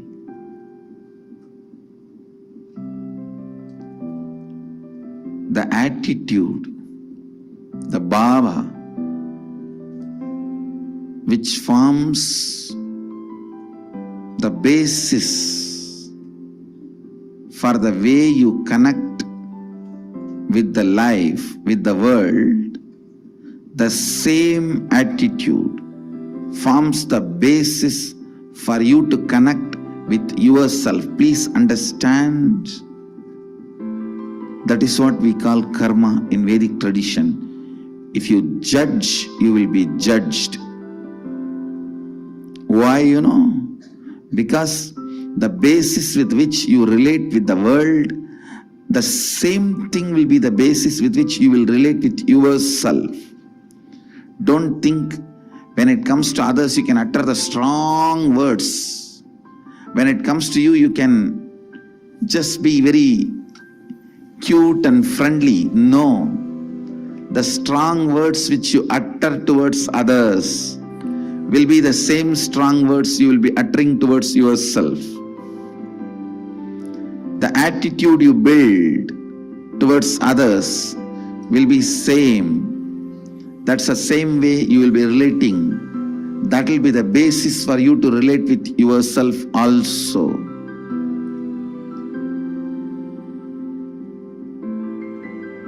That is why I insist, bring motherliness in all your relationship with others. You will bring so much of motherliness in your relationship with yourself. You will be able to heal you. You will be able to feel you. You will be able to be complete within yourself.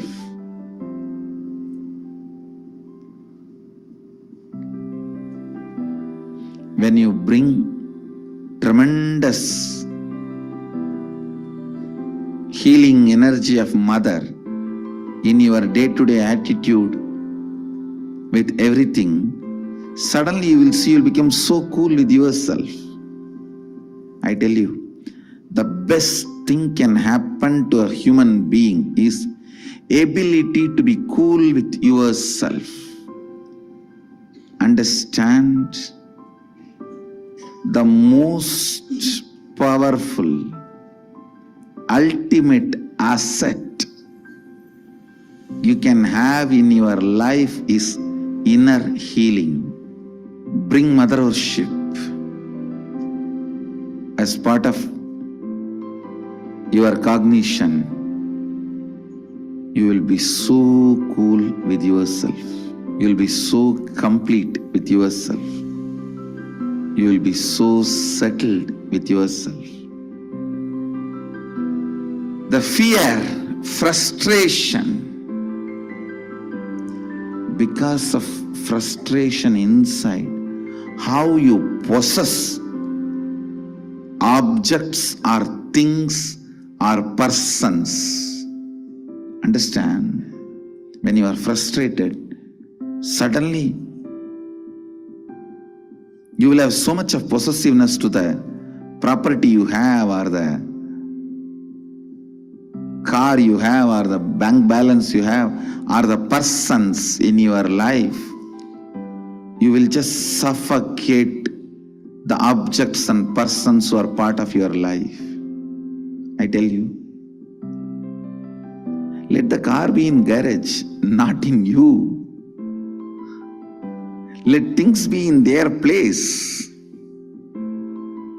Your inner space should have place only for completion and joy. The bliss.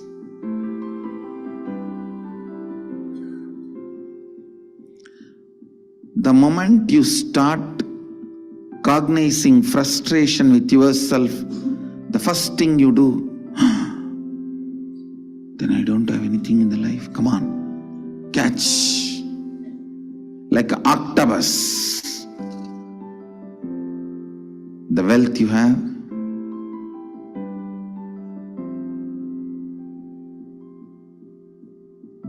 persons who are in your life,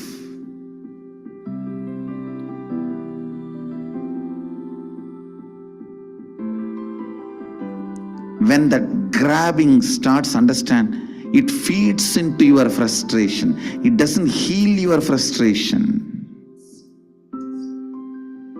I've never seen anybody healing their frustration by grabbing and possessing. No. It doesn't. It doesn't. Understand?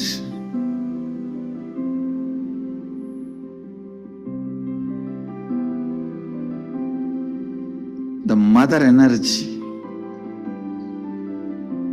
completion with mother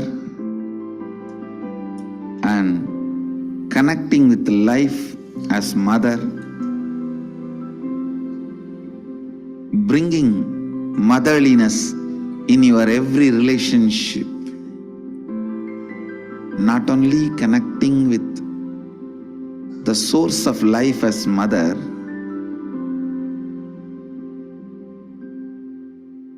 for whoever you are source of life, letting them connect with you as mother. That's what I said. Be a child to your source and be a mother to all the people to whom you are a source.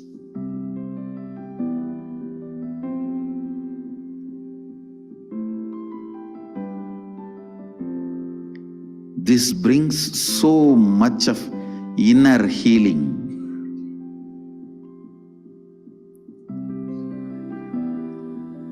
Understand, the most powerful, ultimate asset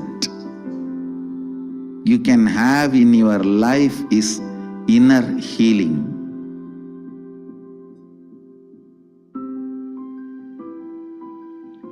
It is not economically costly, but it is psychologically costly. Psychologically, to live the life of inner healing, you may need to sacrifice a lot of stupid things. You may need to remove many garbage.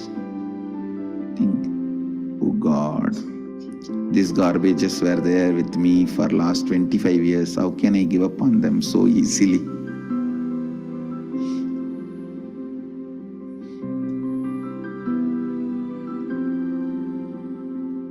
Mother worship will bring so much healing. Try connecting with your God and Guru as mother. You will have so much inner healing, peace.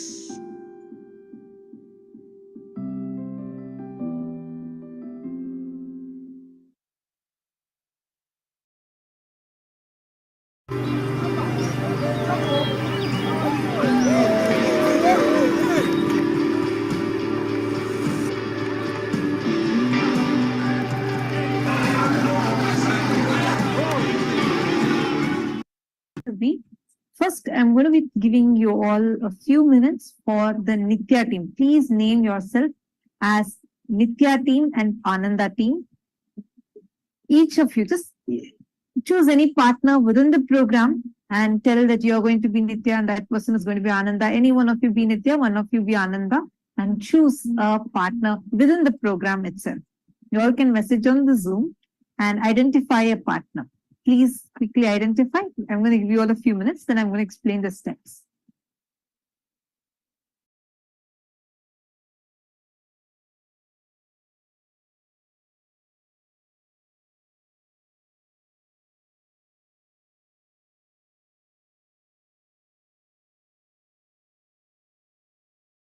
Please identify a partner.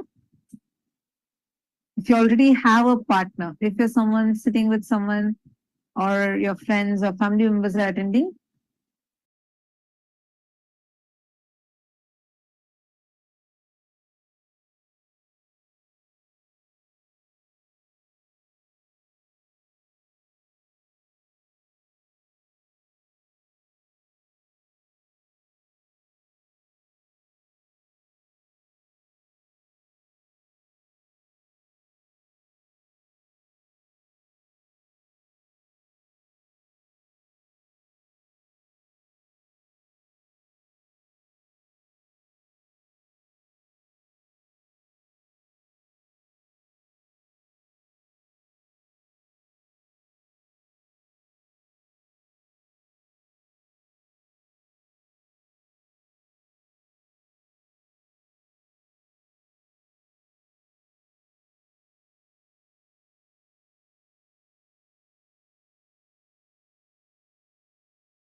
Nithyanandeshwara Samarambam Nithyanandeshwari Madhyamam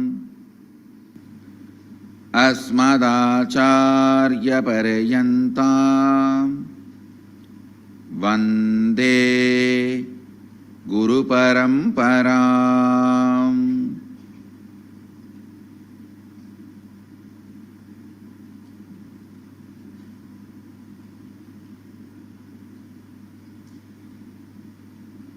I welcome all of you with my love and respects. I welcome all the devotees, disciples, Samajis, Satsangis, Shri Mahans, Mahans, Kotaris, Tanidar, visitors, YouTube subscribers, viewers. I welcome all of you with my love and respects.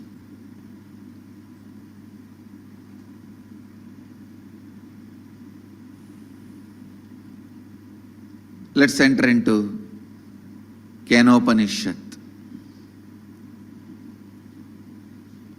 The more and more eschew the thought current.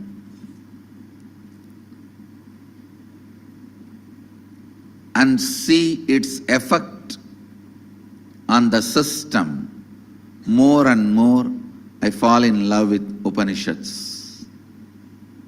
Sometimes I wonder why the humanity is missing these great, powerful, liberating thought currents. Keneshitam patati preshitam mana kena pranaha pratama praidi yuktaha keneshitam vachamimam vadanti chakshushrotram kabudevo yunakti. There cannot be more non-assumption questions, non-assuming questioning. There cannot be more pure questioning than this line. Keneshitam patati preshitam manakena prana pratama praiti yuktaha keneshitam vachamimam vadanti chakshushrotram kavudevo yunakti. By whom, willed and caused, does the mind go towards its object? By whom, directed and united with which, does the first vital life energy, the chief cause, comes forth towards its activities? At whose will does the speech gets activated and speaks? Enlivened and directed by what luminous divine power? Indeed, do the eyes and the ears engage in their functions? Pure questioning in the form of poetry. That is the beauty of Upanishads. Pure questioning does not mean they are dry.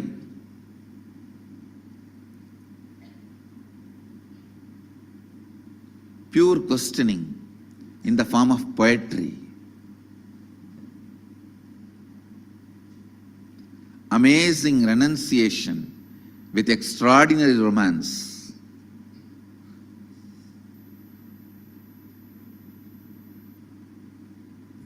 Amazing renunciation with extraordinary romance. Pure questioning in beautiful poetry.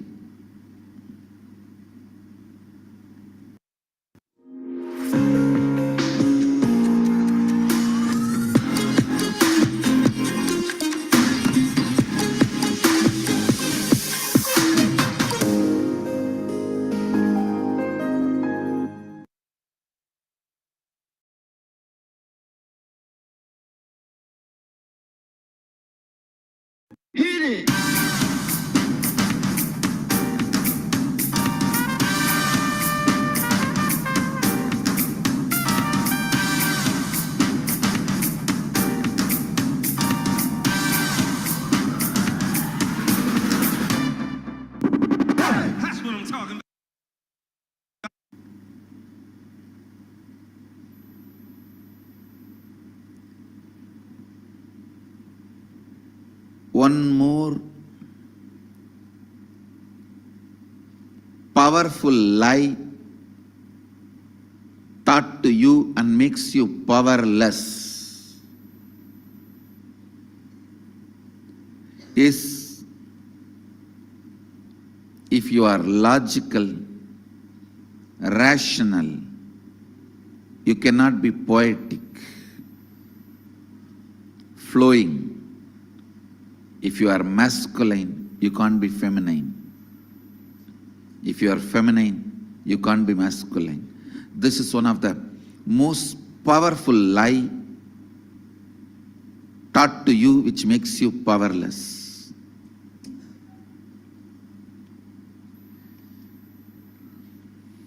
Along with revealing the sacred secrets and sacred truths, I need to tell you the dirty lies taught to you. Keneshitam patati preshitam anakena prana pradama praiti yuktaha. Keneshitam vachamimam vadanti chakshushrotram kavudevo yunakti. When I read this verse, I am seeing the union of pure questioning, means powerful, unassuming questioning, logic, rationality, and the beautiful poetry. This verse is like Ardhana Ishvara, Sadashiva and Adi Shakti together, masculine and feminine together. Any muscle you may carry, the moment you identify that muscle is male, masculine, and you try to dictate certain kind of ideas into it, it loses the ability to flow. Or if you dictate certain identification and force it, you are denying the other part. You are going to be craving for the other part forever and die in incompletion. This should be one of the important lessons in all my gurukuls. Do not brand your body as male or female and constantly program it. Listen. By its very natural physiology, how it functions, let it function. That you can't change. By its natural physiology, if it is male, it will function in certain male qualities. If it is female, it will function certain female qualities. But physiological masculine, feminine, natural principles are different. Artificial, psychological, forced thought currents about the masculine and feminine are different. When you artificially force the social concepts of masculine and feminine, when you artificially push the social concept of masculine and feminine, the psychological concept of masculine and feminine,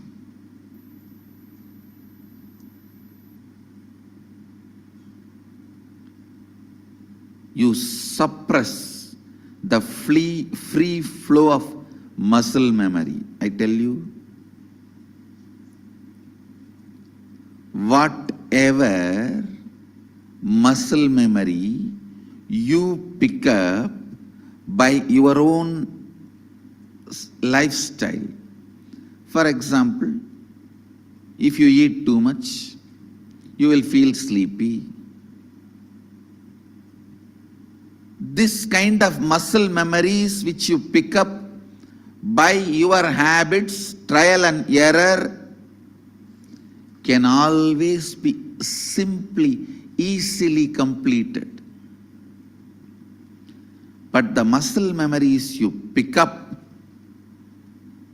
from the society as the definition or fantasy, which is again by the wrong people and wrong thought current, wrong understanding, unenlightened resources, can cause deep complications from which you will never be able to get out. Understand? That is why I say natural physiological principles of masculine, feminine genders should be lived, but constant reminding of what society talks or considers as gender, those psychological principles should not get into your system. They should not become part of your muscle memory or biomemory, because the suppression, repercussions they can cause, listen, suppression and repercussions they can cause, the incompletions they create, the tension they generate, can cost your conscious growth for births, for many births.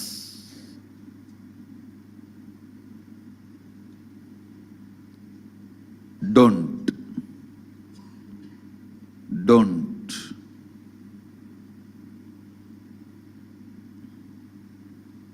The ideas from unenlightened resources should be denied access into your inner space. Let your muscle memory, biomemory grow out of your own experiments, trials, errors, right, wrong, by celebrating you. A kid should not be given the idea of what is so-called masculine, so-called feminine. Let he or she grow up. They will naturally understand their physiology and the natural principles of their physiology. They should have their own understanding. Only give them the subtle intelligence to watch themselves, micromanage themselves. Then they will know what hurts, what gives pleasure, what gives joy, what gives peace, what gives healthy feeling, what makes them feel sick. They will understand the natural physiological principles of their gender.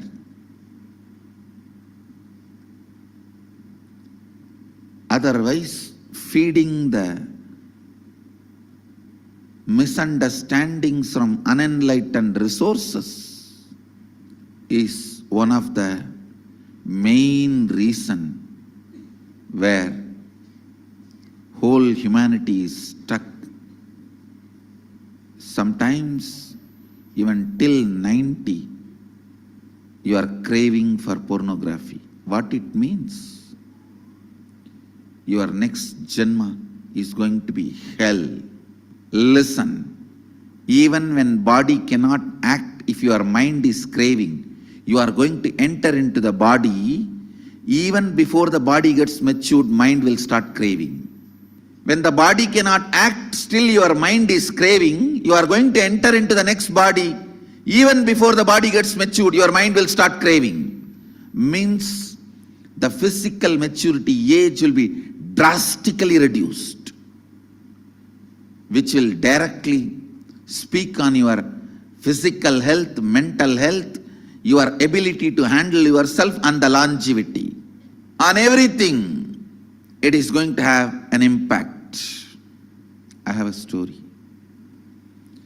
In a class, one student asked, what gender is computer? The teacher thought it would be a good exercise to have the students decide what they thought the gender should be. She split the class into two groups, appropriately enough by gender, asked them to decide whether computer should be masculine or feminine noun. Computer is male or female.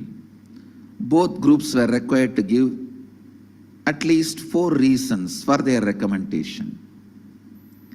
The men's group decided that computer should definitely be of the feminine gender because no one but their creator understands their internal logic. The native language they use to communicate with other computers is incomprehensible to everyone else. Even the smallest mistakes are stored in long-term memory for possible later review. As soon as you make a commitment to one, you constantly find yourself spending more money on accessories for it.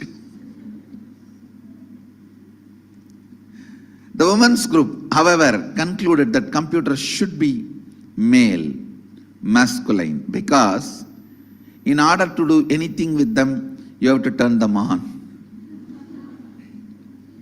They have a lot of data, but still can't think for themselves.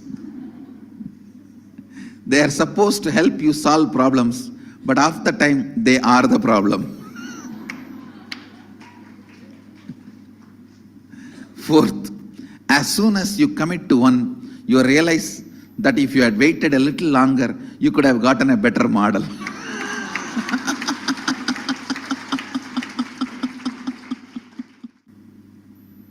The social concepts and definitions of gender, gender-related issues, if you take it as a joke, great. But if you seriously record them in your muscle memory and biomemory and keep them inside your cognition, it can be dangerous. Please listen. It can be dangerous. When a male body made to believe certain concepts of masculine, certain concepts of being a male by the society,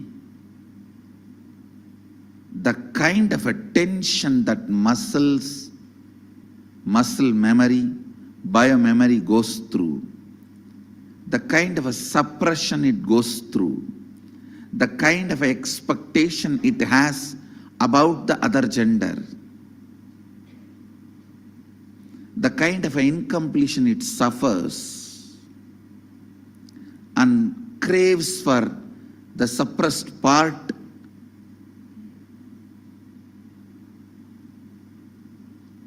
is hell. Such punishment for whole life. And the worst thing is,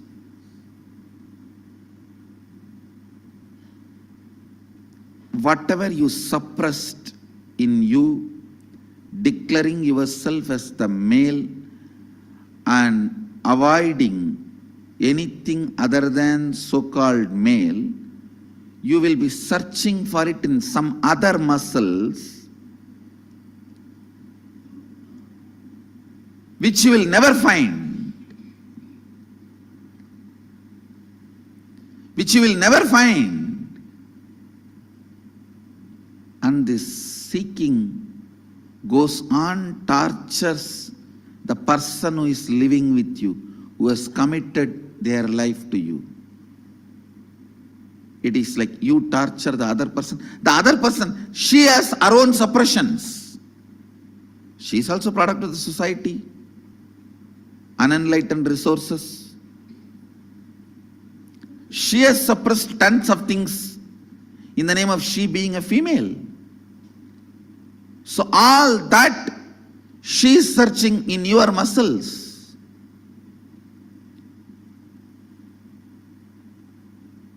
It's like in Indian villages, this early morning hen will come out with chicken and start searching all the dustbins for food, searching.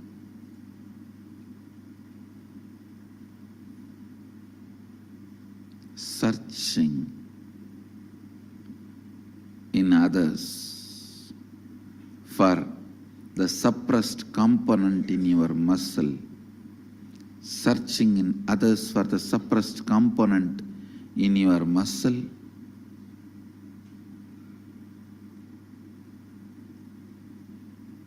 is the most frustrating thing that can happen to anybody in life.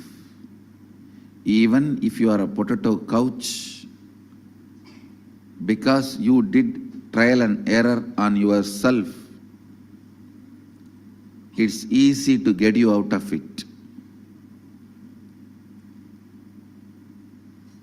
But the patterns you pick up from others, believe it as your muscle memory, install it in your biomemory, takes such long completion, requires strong completion process for you to get out. Again and again it triggers violence, dissatisfaction, incompletion, resistance, a wrong principles of sex. Understand this word, wrong principles of sex. Earlier in India, men used to wear only the dhoti and maybe one small angavastram. Slowly, the exposed upper body started getting associated with the idea of sex. Then they will have to cover. Then now even the exposed shoulders gets associated with the idea of sex. I don't know when the exposed eyes and the nose are going to get associated with the idea of sex. And then you have to wear complete covering. Understand various parts of body triggering various ideas, concepts, patterns in your system shows how the society is going lower and lower level, and our common agreements are sinking deeper and deeper and stinking. Our common understandings do matter. Our common understandings do matter because knowingly or unknowingly, even if you understand the higher principles, in your day-to-day life you are forced to live the common understandings. Unless you are a Naga, or you declare yourself to be Naga. Indian cities are no more safe for Naga sadhus. Even recently, I saw 2-3 videos uploaded by some of our Akkada Naga sadhus in the Facebook. Only if they travel as 2-3 together, it is safe. Understand.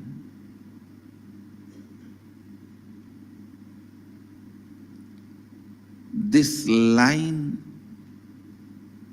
manifests, demonstrates the inner space of the Upanishadic Rishi through whom this verse was sung, revealed. Embodies the pure questioning the rationality in its peak, and poetry in its depth. Masculine and feminine in the space of completion. Masculine and feminine in the space of completion.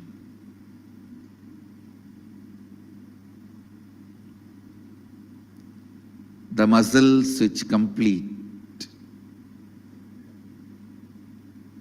Muscles which are complete. Muscles which radiate completion. Demonstrates the grace of masculine and feminine principles. This should be one of the important lessons for our Gurukuls.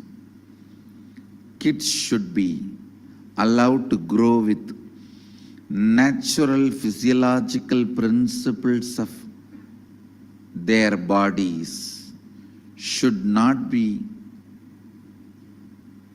abused with the concepts from unenlightened resources about suppresses, inserts the suppression in their muscle memory and biomemory, makes them incomplete and makes them run around searching for the other part forever in their life, which they are never going to discover.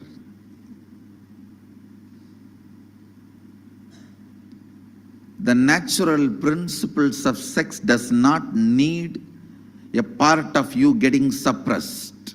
It's again the so-called stupid modern society's concept that unless you have a need, you will not act.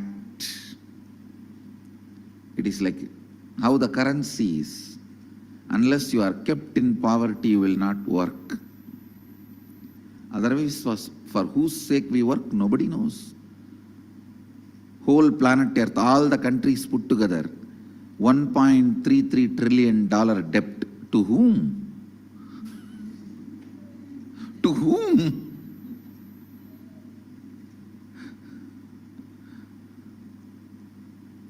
How the stupid concept of money is generated by the common understanding that only if people are kept in poverty they can work. No, it is not necessary. But it's a wrong common understanding. Same way, one of the most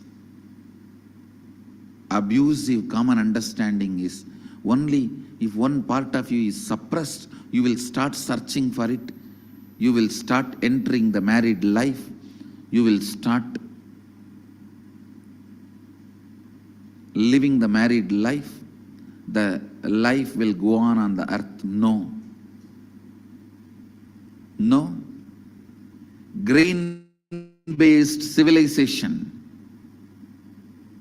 which doesn't work. Consciousness-based understandings about masculine, feminine principles, which does not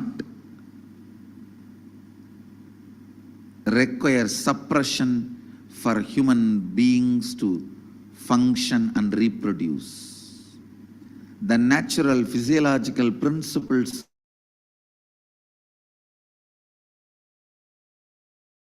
are powerful enough to run the life as Sadashiva wants on the planet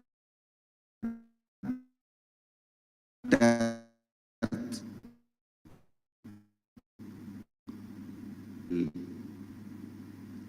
Concepts about memory and biomemory for the life to go on.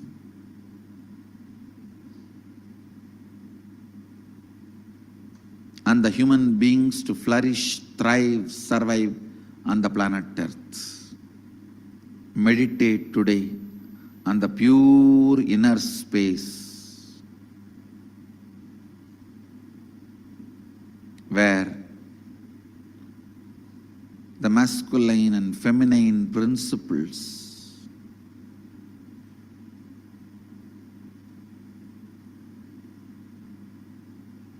understandings exist, but not the social conditionings about masculine and feminine. Understand social conditionings. Meditate on them. It's not a joke, it's truth. The social conditionings of being male and female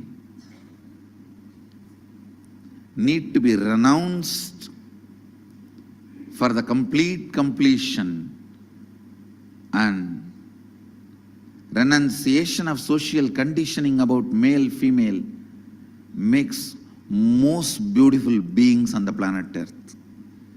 Beings like Krishna, beings like Sadashiva, Sundareshwara, Meenakshi. In recent times, Ramakrishna, Ramana Maharishi, Anandamayi, Paramahamsa Yogananda, some of the most beautiful, graceful beings are the people who renounced the social conditioning of being male and female, who held on to the natural principles of masculine and feminine energies. I'll produce tons of these graceful beings.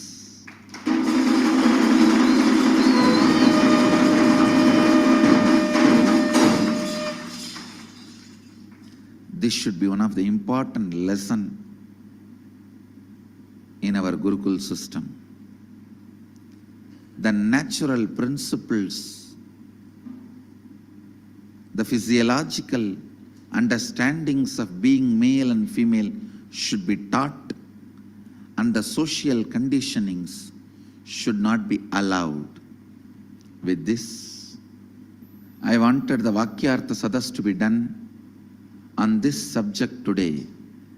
The natural principles of being male and female and social conditionings of male, masculine and feminine concepts. Natural, what all the natural physiological principles, what all the social conditionings. When we mix both of them and mess up, how we suffer. This should be the subject for Vakyartha Sadas today. I bless you all. Let you all radiate with integrity, authenticity, responsibility, enriching, causing, living Shuddhadvaita Saivam, the eternal bliss, Nithyananda. Thank you. Be blissful.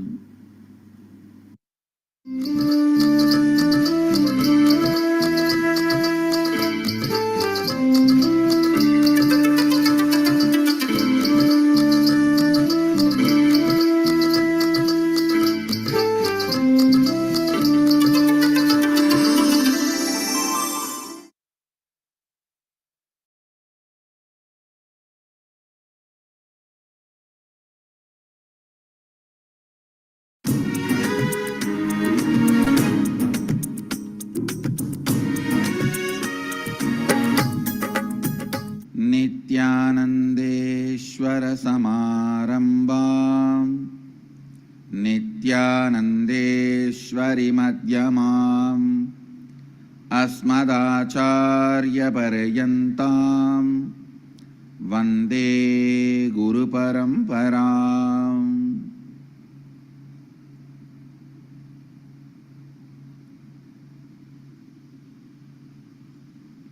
I welcome all the devotees, disciples, visitors, viewers, Sarvanyapita Yajamans, Srimahans, Mahans, Kotaris, Tanidars, everyone who are sitting with us through Nithyananda TV, Facebook Live, YouTube Live, two-way video conferencing, having Nayanadiksha all over the world. Let me enter into the third and fourth verse of the Kena Upanishad, which I was talking yesterday.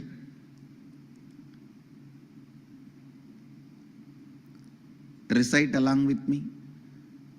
Natatra chakshur gacchati, navag gacchati, no mana, na vidmo, na vijanima, yadaidad anusushyat,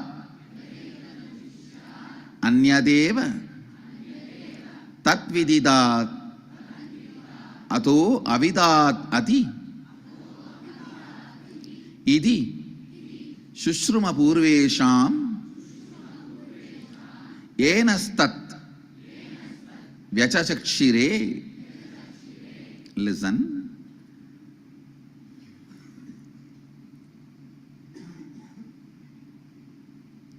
The literal translation of the verse, there the eyes goes not, the speech goes not, nor the mind and intellect.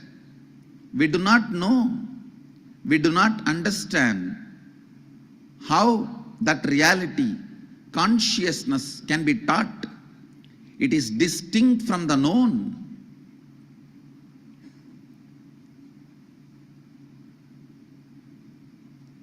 As it is far beyond man's finite objective nature. That is what the mind, eyes, ears, or speech, or senses can perceive. And it is beyond the unknown, as it can be known by man's divine, infinite, subjective nature. Thus we have heard from the ancient masters who revealed and explained that to us. Please understand, you need only one thing to understand this whole verse: purity. I am not saying, when I say purity means, I am not saying some big tapas, austerity. No. Purity in understanding this verse.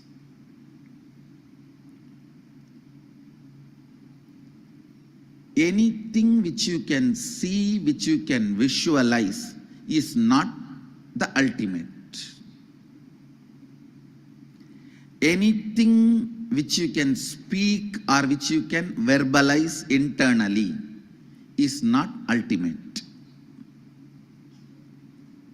Anything which you can conceptually explain or think through is not that ultimate. Listen carefully. Human mind's greed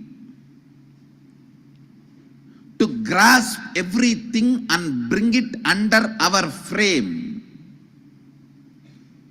should be sacrificed.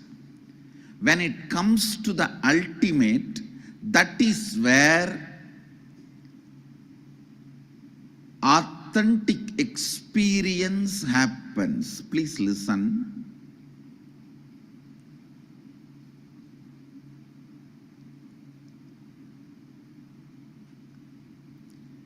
Anything which you can grasp, visualize, verbalize, debate, analyze, understand,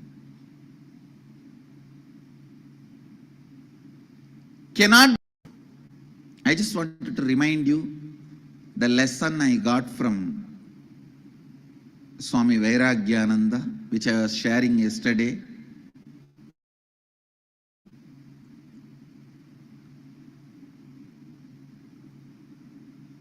Develop something in you which will be holding, supporting, nourishing, keeping you alive even after your eyes fail, speech fails, mind fails, the logic with which you are able to connect the things and fails.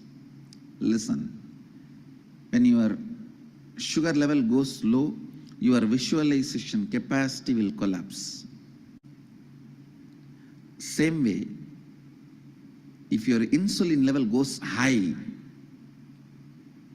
your fantasies will just take over you. You do not know what is reality and what is fantasy. If your salt level goes low, your verbalization will lose its power. You will not be able to connect and see. There will be a time in your life while you are leaving the body or after you left the body, all this will not be functioning, will not be useful for you. Develop something which will be useful for you at that time, where all this will not be functioning for you. That which will continue to be alive in you, even when all these things are not functioning anymore. That is what I call the goal of life, Nirvikalpa Samadhi, space of Sadashivoham. Understand? Even when I say the word Sadashivoham, don't think you understand something. If you think you can grasp that word Sadashiva, it is not Sadashiva. Actually, if you read the original Kashmiri Shaivite text of Sadashiva, whatever book available in the name of Sadashiva, Nilakanta, Mahadeva, Bhairava, collecting everything and consciously scanning and organizing complete works of Sadashiva.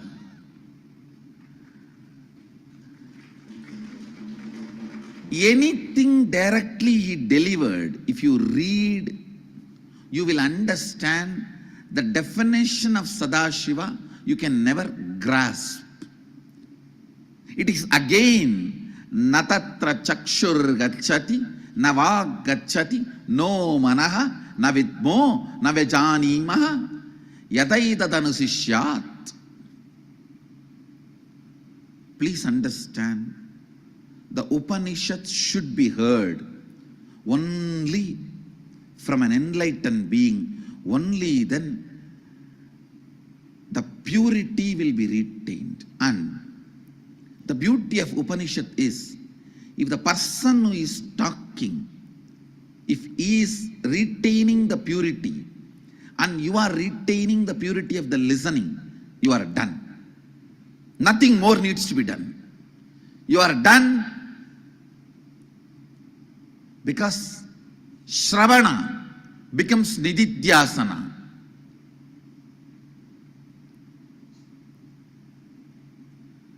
That is why I always tell people, do not read Upanishads from unenlightened sources. See, there are many people who provide alternative readings. Max Muller is a criminal. Forget about him. He is an intellectual criminal. He did what he did only to abuse Hinduism. Forget him. But in the modern day, many people are trying to provide alternative readings. Never read Upanishadic truths from their alternative reading, the alternative styles. Please understand, as long as they do not touch our Shruti, I don't mind what they are doing. But they have no right to give an alternative reading style for our Shruti. See, if they try to give an alternative reading for Rama,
With the divine, with your eyes open, this darshan slowly come, lips all now from meditation, darshan slowly, very slowly, please open your eyes.